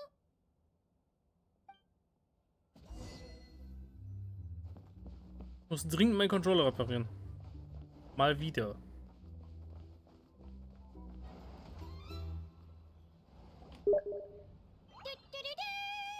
We're here. Warum schreiben mich Menschen auf Steam an? Perfect timing. We were literally just saying how there's no way we're holding this victory feast without you any longer, and we would have postponed it till tomorrow. How are you feeling today? Much better. Thanks. Don't worry about me. Relieved to hear it. If that changes, just let me know. Happy to check you over at any time. Yep, we're here for you. Anything you need, just let us know. Oh wait, where's Nefer? How are her eyes doing? Nefer's right over there. I'm sure she'd love to catch up with you. Muss jetzt selber hingehen.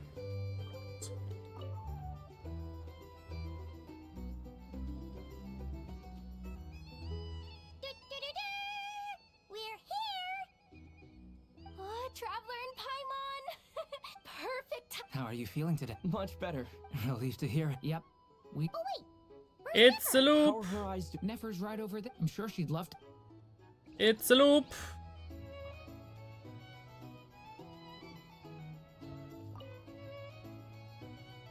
Hello, you. Recovered from the battle? Ich habe mich größtenteils erholt, danke. Es stört mich, dass du fragst. Come on, what do you mean? Of course I'm gonna ask. I care about my friend's well-being. And we are friends, aren't we? Ja, nee, Have a ist drink. You've klar. more than earned it. In fact, today, your drinks are on me. Lord Sangamabe's got you covered. wow, really? What about Paimon? Has she earned it too? Has she? Please? Well, you haven't been through quite as much as the Traveler, but... what the heck, sure. Yay! Wow! Drinks on Dory! What a historic day. Hey, keep your voice down, or everyone else is gonna want in too.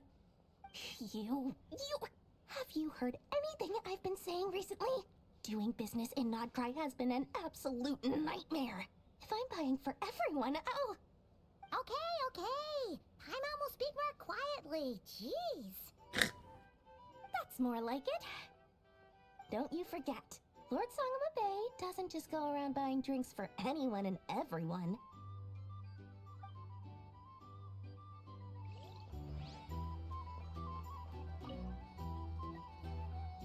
I thought of 1,000 ways to congratulate you, but now you're here, words are failing me.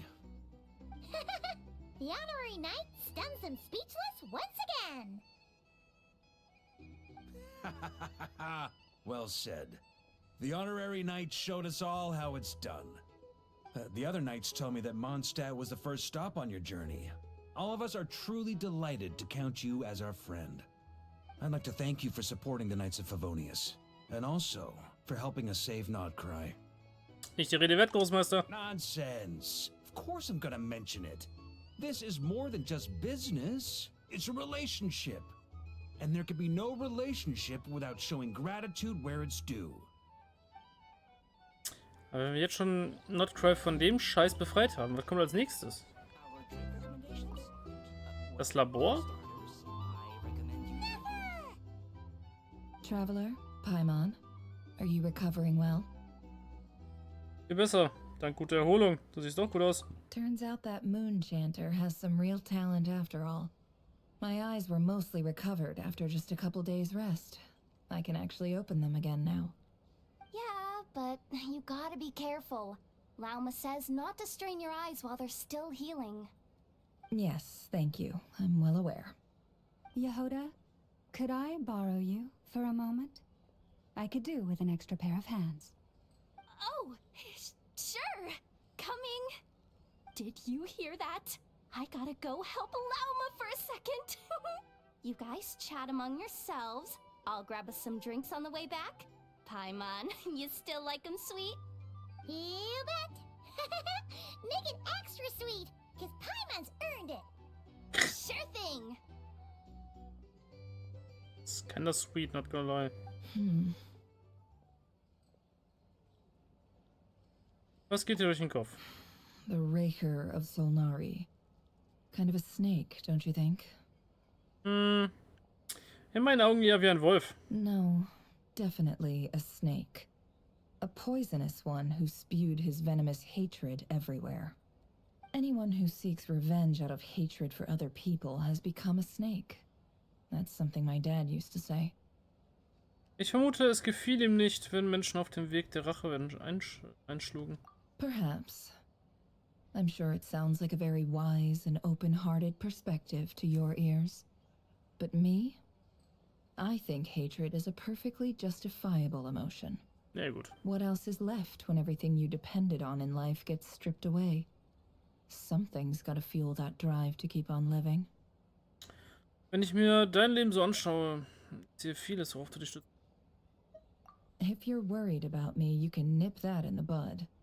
I'm not someone who gets stuck in the past. It's just... I suddenly feel like I was wrong to call my father a liar. He was just a fool. That's why the Academia turned their back on him, and why the other tribes ganged up on him. Oh, Father. How much better things could have been if you were a skilled liar. Look at the Ibis King. Thoth is a fiendishly cunning liar. And yet, strangely, he feels more like a father to me than my real... Oh. He's never brought it up, but I'd bet he feels the same way. Why else would he give me the power to perceive the truth, while at the same time training me in the art of deception? Leider habe ich nie die Stimme des Königs der Ibisse vernommen. Wie ist der eigentlich so? Well, King Deshret banished him to Aru, which is essentially a prison, and posed 3 questions to him. He promised that he'd have his freedom if he could find the answers. His response was to take on a physical form and approach me, hoping that I could become his envoy and search for one of the answers on his behalf. Did he really think I'd fall for that? He's stuck there. He can't make me return what he gave to me. Klingt, als wäre er doch ganz nett zu dir gewesen. Die klingt definitiv wie Vater und Tochter. So that's enough for you to decide he's nice, is it? Yep. He's a prisoner, and he was scared. So he decided to perform some good deeds to win people's approval. He lives in fear because he's a deceiver. How is Rerir any different? You can't work as a spy your whole life and expect a happy ending. True. It's preposterous. Yet I can't say I don't understand it. Liars live in the darkness of their own making, but it's still human nature to want to go on living. They say that a liar's soul is the most worthless thing in the world. What do you think? Da muss ich widersprechen. Oh, really? Well, it takes a very kind person to find compassion even for liars. If you ask me, the soul of a liar really is worth nothing, because all they care about is themselves. For example, when something good falls into my lap, I don't go sharing the news around. Stops other people trying to steal it from me.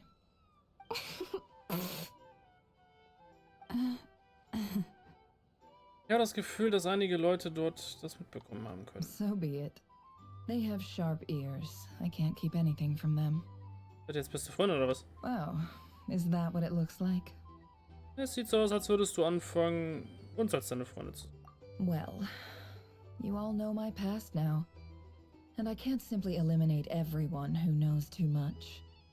So I guess I just have to put up with you. For the foreseeable future, at least. When you find yourself in a situation you can't control, the safest play is to keep calm and start monitoring everyone involved like a hawk. In the intelligence world, you need to have a sense of perspective and play your hand accordingly.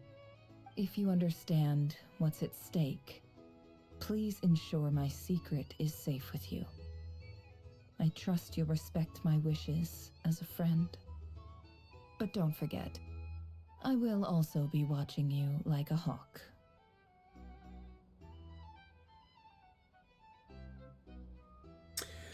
Aber natürlich. Oh wait! Now that the panic's over and we've all calmed down, Paimon suddenly remembered something. Und das wäre Raumschiff. After all that build-up, our mystery ally never showed up even once.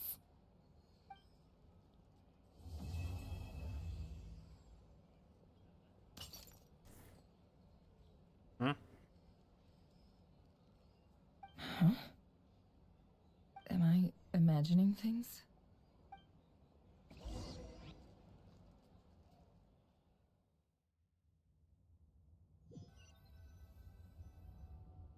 So, That close colleague who stayed behind with you? What's he been up to recently? Don't know, don't care. I get more normal human interaction from hanging out with Bosco 2 than him. Although, now you mention it, he hasn't bothered me in a while. I wonder if... If he's disappeared without a trace, it's the biggest gift he ever gave to the world. But I somehow doubt that's what's going on. He won't lie low forever. So we'd better stay on guard.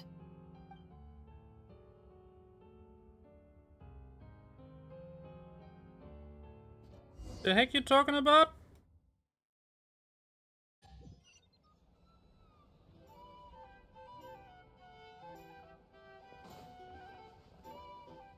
Sup, guys?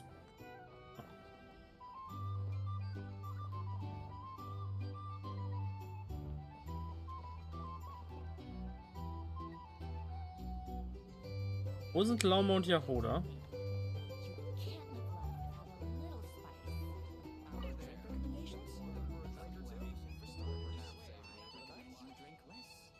Ah, Lord Sangama Bay. How lovely to see you. I must thank you for the device you provided. It was an enormous help. Would I be right in thinking that it was developed by the Academia? Why come and ask me when you clearly know already? I mostly came to thank you. That's more like it. A little gratitude goes a long way with Lord Sangama Bay. Play your cards right, and you might even stand a chance of becoming my long-term supplier. The chance to work with such a kind and charitable investor as yourself would be a great honor for the Curatorium.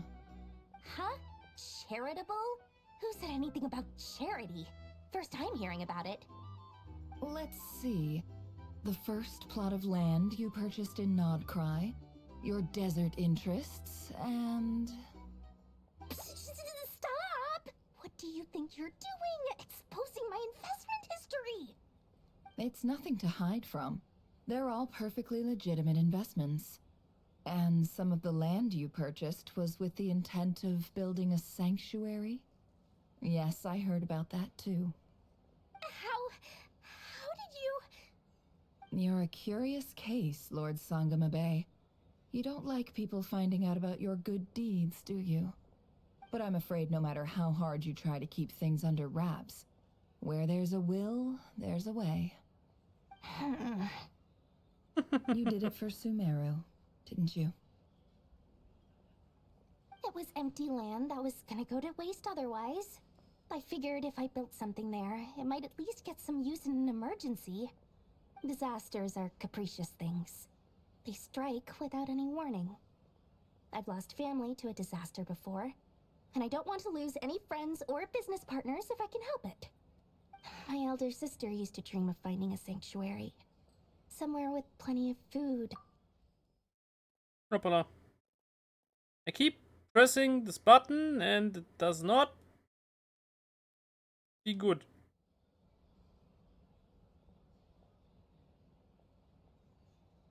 It was something I looked into, but after discussing things with the Dendro Archon, I decided on a more effective strategy. The tech people handled the tech, and Moneybags provided the Mora. It just made the most sense. It's a pity that so few people know the truth about you.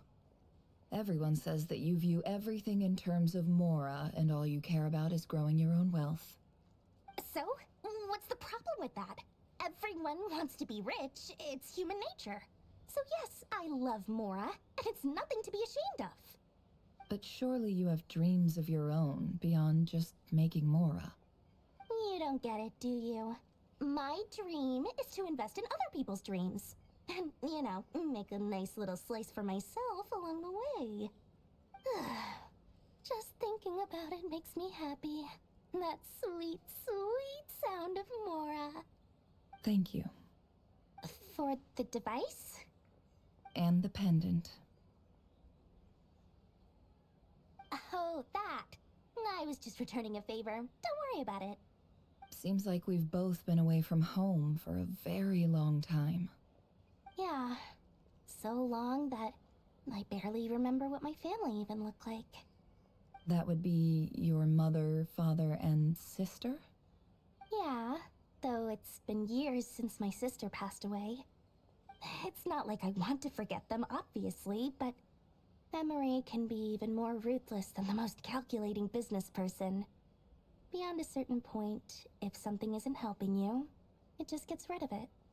My sister can't help me now. Slowly but surely, her face is fading from my mind's eye. It's become a vague impression. Not everything will fade. When loved ones pass away, the beautiful memories are the ones that last the longest. Yeah, that's true. If you ask me, that's the one silver lining in all of it. Well, that, plus, I'm sure that life is much better now than it was back then. Oh, absolutely. I have tons of Mora, a big beautiful house, business is booming, and I'm as happy as can be. Right. You've got a lot going for you too. Boss of the Curatorium of Secrets?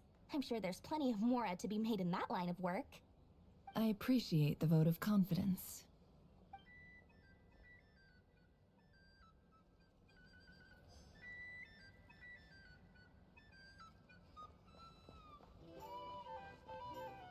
Gut, Lauma und Jahoda unbekannt.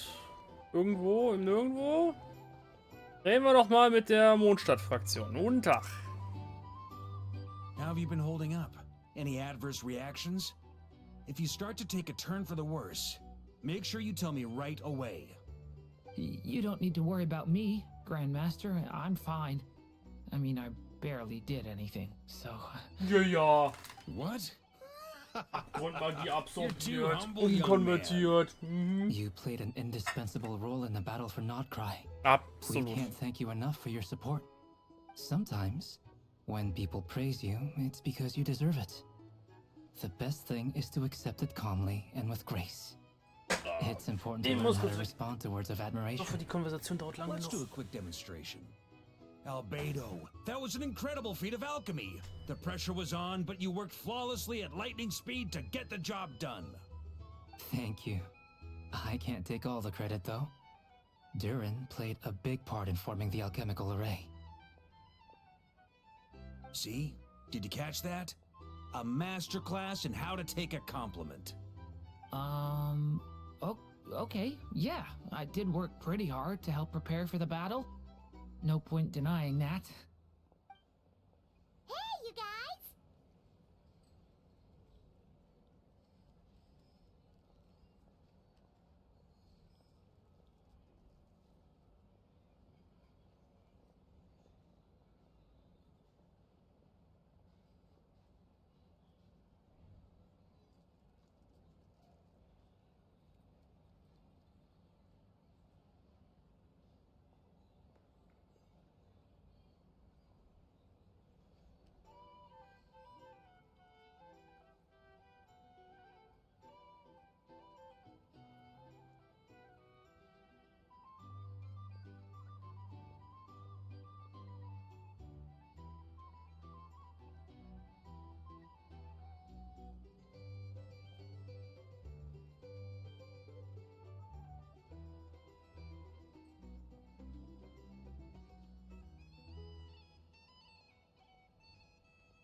Hauptsache, genau dann, wenn die Konversation kommt, wo wir einsteigen, muss ich kurz... Ach Gott. Hey, look who's bounced back. Looking good, traveler. Was geht? Seems like you've recovered. You won't need to take any more medication. Can I get you a drink? Huh? You know how to order at a bar now? You've sure learned a lot recently. Handling a drinks order is ridiculously simple compared to alchemy. Don't worry, I'll blend into society yet. Paimon believes it. You're clearly a fast learner, just like your brother. To be totally honest though, Paimon didn't quite follow all the details when you first explained the plan to us. Don't worry, that's completely understandable. Unless you're a student of alchemy, it's hard to grasp the principle and how the process works. To put it in the simplest terms, we saw how our enemy stole the power of Kuvaki. And that gave us the idea of stealing his power to turn it against him. When facing an enemy you have no hope of defeating, it's best not to engage them in battle. So, instead of looking for a way to overpower him, we decided to help Columbina get strong enough to at least stand up to him in a fight. For this to work, we had to analyze his modes of attack, confirm who his main target was, and make sure that he wouldn't go beyond the range of the alchemical array. For added security, we prepared a total of 4 arrays. But to mitigate the impact of the battle, we identified one location in particular as the ideal spot, which is where the confrontation took place. The alchemical array absorbed his abyssal power, then Durin processed it to render it usable by Columbina. That power enabled her to do what would otherwise have been nigh on impossible. What surprised me was that Dainsleif actually agreed to join us. Given his history with Rerir, he had every right to sit this one out. But we're extremely grateful for the decision he made. Einen ehemaligen Freund im Kampf gegenüberstehen. Sowas ist nicht einfach. It must have been a painful choice to make. But I'm sure that making a decision was far better for him than staying in limbo. Absolutely. He was torn between 2 paths, but in the end, he made his choice and stuck to it resolutely. He doesn't strike me as the sort of person who'd stay trapped in limbo for long. Anyway, however you cut it, everyone gave a stellar performance. And now, it's time to kick back and celebrate.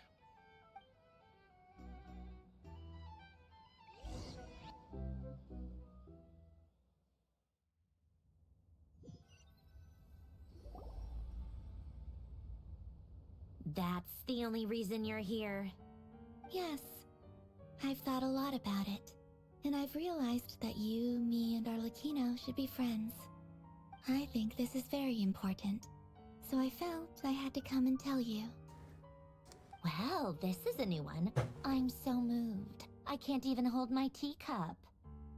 If that's all, you can leave now. Sarcasm. Do you not want to be friends with me? Or is it that you prefer being co-workers? What is this, Columbina? Are you deliberately testing my patience threshold? Right now, my politeness module is active. But if you say another word, I swear I'll shut it down.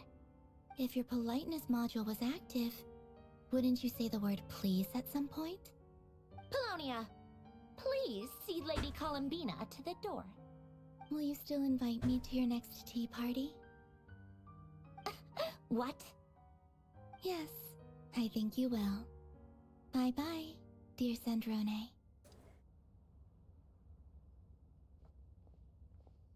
Da oben ist ein fucking Lunarkuli? Digga, what? Hast du gerade Besuch? Ich hoffe, wir stören nicht. Warte mal, wieso sind wir jetzt da?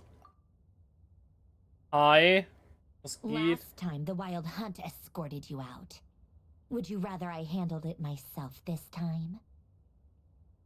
We just wanted to, see how you were doing now that it's all over.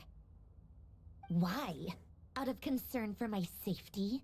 I hope you didn't seriously think that the Rerir of Solnari would be able to lay so much as a finger upon me, given how prepared I was. Mostly because you kind of helped us out, so we just wanted to check you were okay. Looks like all your robots are fixed, huh? Ich sehe Bücher und Teetassen auf dem Tisch. Nachmittagstee. Also stehen wir noch. Oh, don't you worry about that. Tea time is already a write-off. The visitor before you managed to kill my appetite. If you're in the mood for tea, go ahead and help yourself. Otherwise, it's going to waste. My coasters are still missing in action, though.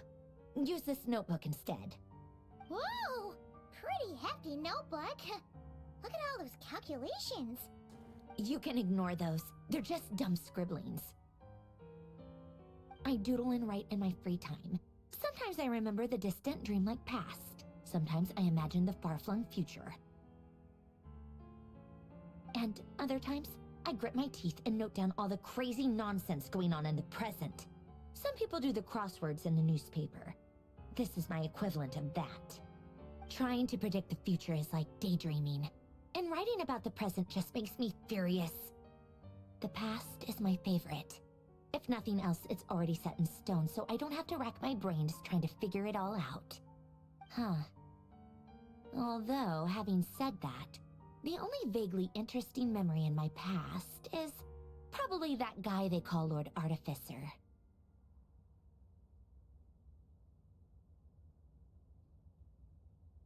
Ja, der wunderlichen Maschinen, du meinst... Al-Walatin? Who else? Pretty much all the mecha in Fontaine are his personal handiwork. Mm-hmm. Wait, are you saying you know him? Like, personally? As a friend? I mean, I guess we were friendly enough. Du hast ihn also tatsächlich getroffen. Aber er war doch vor hunderten von Jahren... Er hat doch vor hunderten von Jahren gelebt. Digga, das ist eine Puppe. Yep. In fact, I'm probably the only normal person left who knew him at all. We used to chat occasionally back when he was still around. Before he passed away, he asked me to destroy all his manuscripts. I honored his request, but I did read through everything first before destroying them. I mean, I couldn't let the genius of Lord Artificer Alain Guillotin disappear like that. Would have been such a waste. So, that's where the formulas in your notebook are from? I just told you. Those are my equivalent of crossword puzzles. They're just dumb formulas that I solve for fun when I'm bored. Alain's work was like epic poetry. The formulas in my notebook are just silly little riddles in comparison. Not that there's anything bad about them. I mean, at least, solving those riddles isn't going to hurt anyone. Except me, 'cause I lose a few brain cells in the process. Anyway, while we're on the topic, I might as well tell you about what happened to him and his friends. Alain Guillotin had two close buddies, René and Jacob. They spent their childhood years together in the Narzissenkreuz Institute. They were all quite competitive, so there was some rivalry between them, but it was a friendly rivalry. But beneath the friendship and the rivalry ran something deeper, a sense of nostalgia for the past. Unfortunately, childhood would end. The prophecy would come true, the apocalypse would arrive, and the future would never be. Sie redet von zwei Jungs. Und Allah. Ellen, oder wie auch immer. Wer ist das Mädchen da? Warum hat sie blaue Augen? Warum hat sie, ich sag mal, dunkelblondes Haar?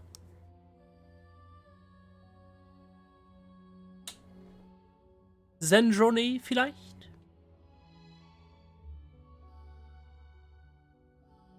A mad dream that would normally only capture the minds of lunatics begin to take root in their hearts. A dream of saving the world.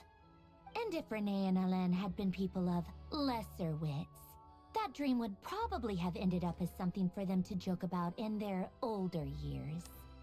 But alas, they were some of the sharpest minds around. They nurtured that dream with the full power of their intellect, and it grew into something that ate away at their souls. The first of them to fall under its spell was René.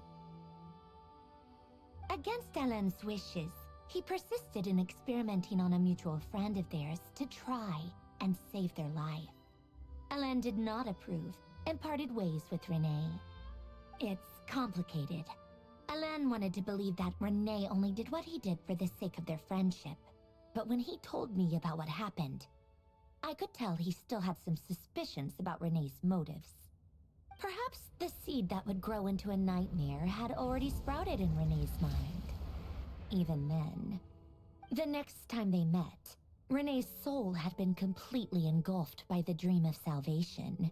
His futile attempt to change the tide of fate only resulted in a wave that swallowed up the world, even before the apocalypse came.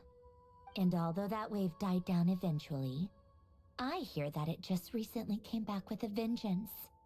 As I understand, Renee wanted to live out his dream of salvation once more. But I'm told that the attempted resurgence finally died out for good. At long last, Renee awoke from his deluded dream. Though of course by then it was far too late. What do you think of Renee? Do you admire his transcendent genius? His view that any price was worth paying to achieve the lofty goal of saving the world? Or do you despise him? Dismiss him as an evil madman who wrought havoc on the lives of everyone around him as he pursued his delusional dream? Same difference, really. Just a matter of perspective.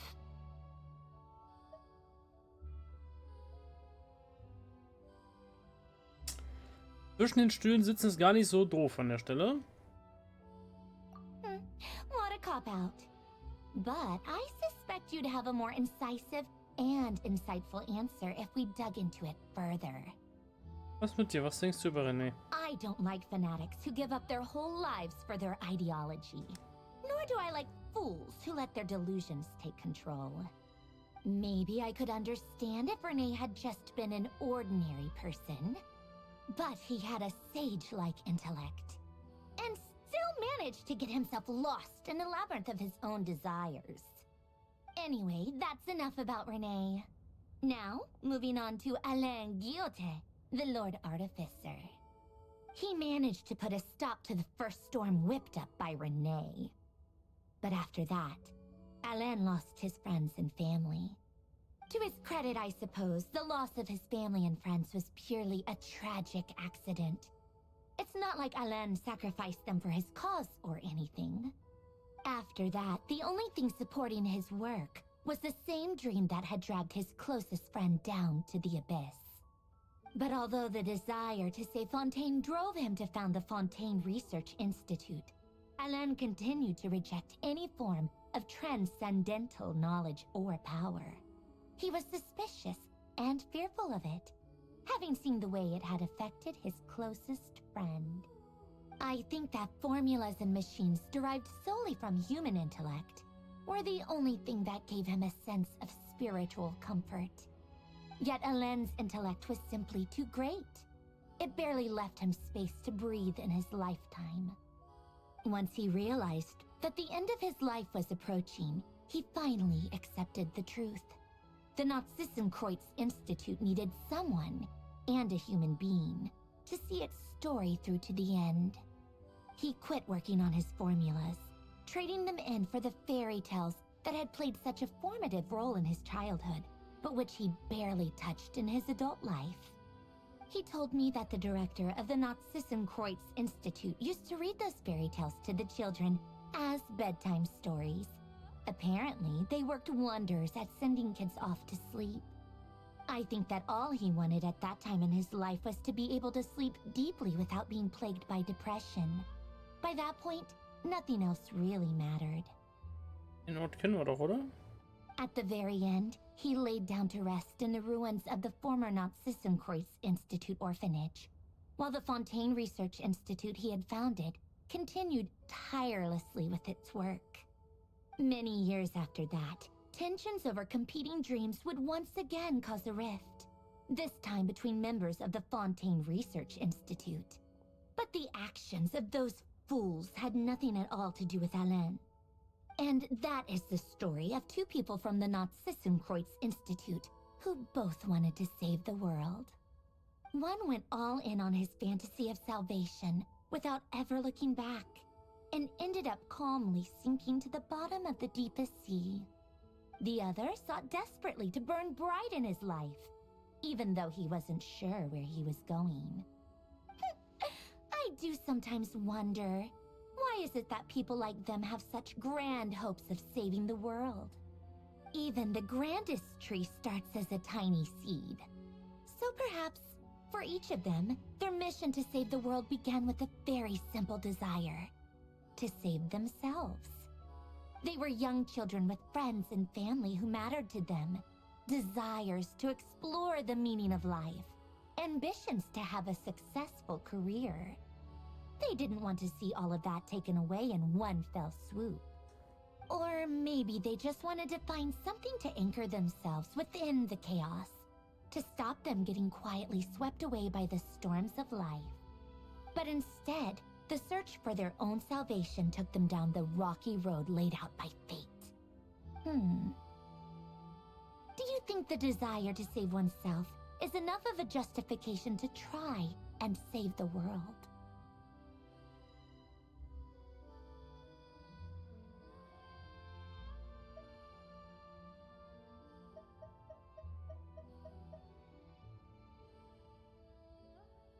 Nee, nicht wirklich. Sensible answer.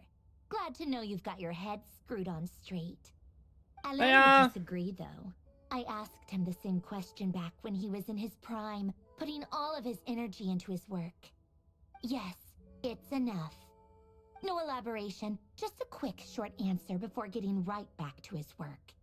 He was always that way. All right, tea time's over. I owe Arlecchino a favor for telling me these stories.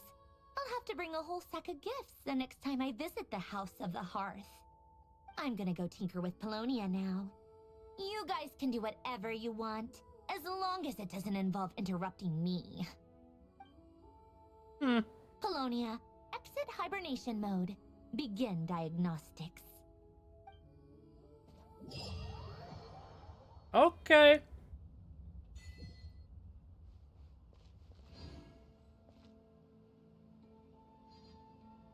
Muss da hoch.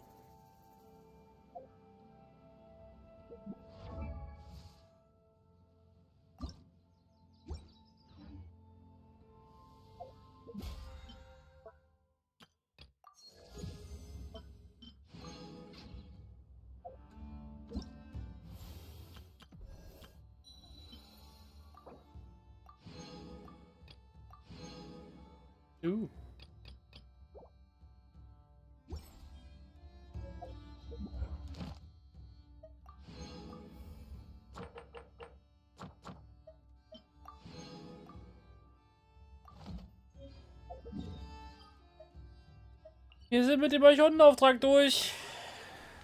Sofern er bisher released ist. Jetzt haben wir noch mal kurz Catherine, hallo. Astra Abyssosk. Welcome to the Adventurers Guild. Thank you for completing today's commissions. Here is your reward. Ad Astra Abyssosk. Welcome to the Adventurers. Aber reicht.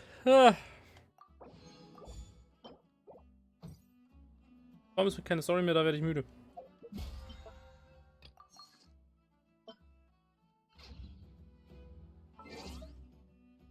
Mit dieser herben Enttäuschung, dass wir mit dem Archontenauftrag durch sind und der echt nochmal angezogen hat, zurück ins Zelt. Peace.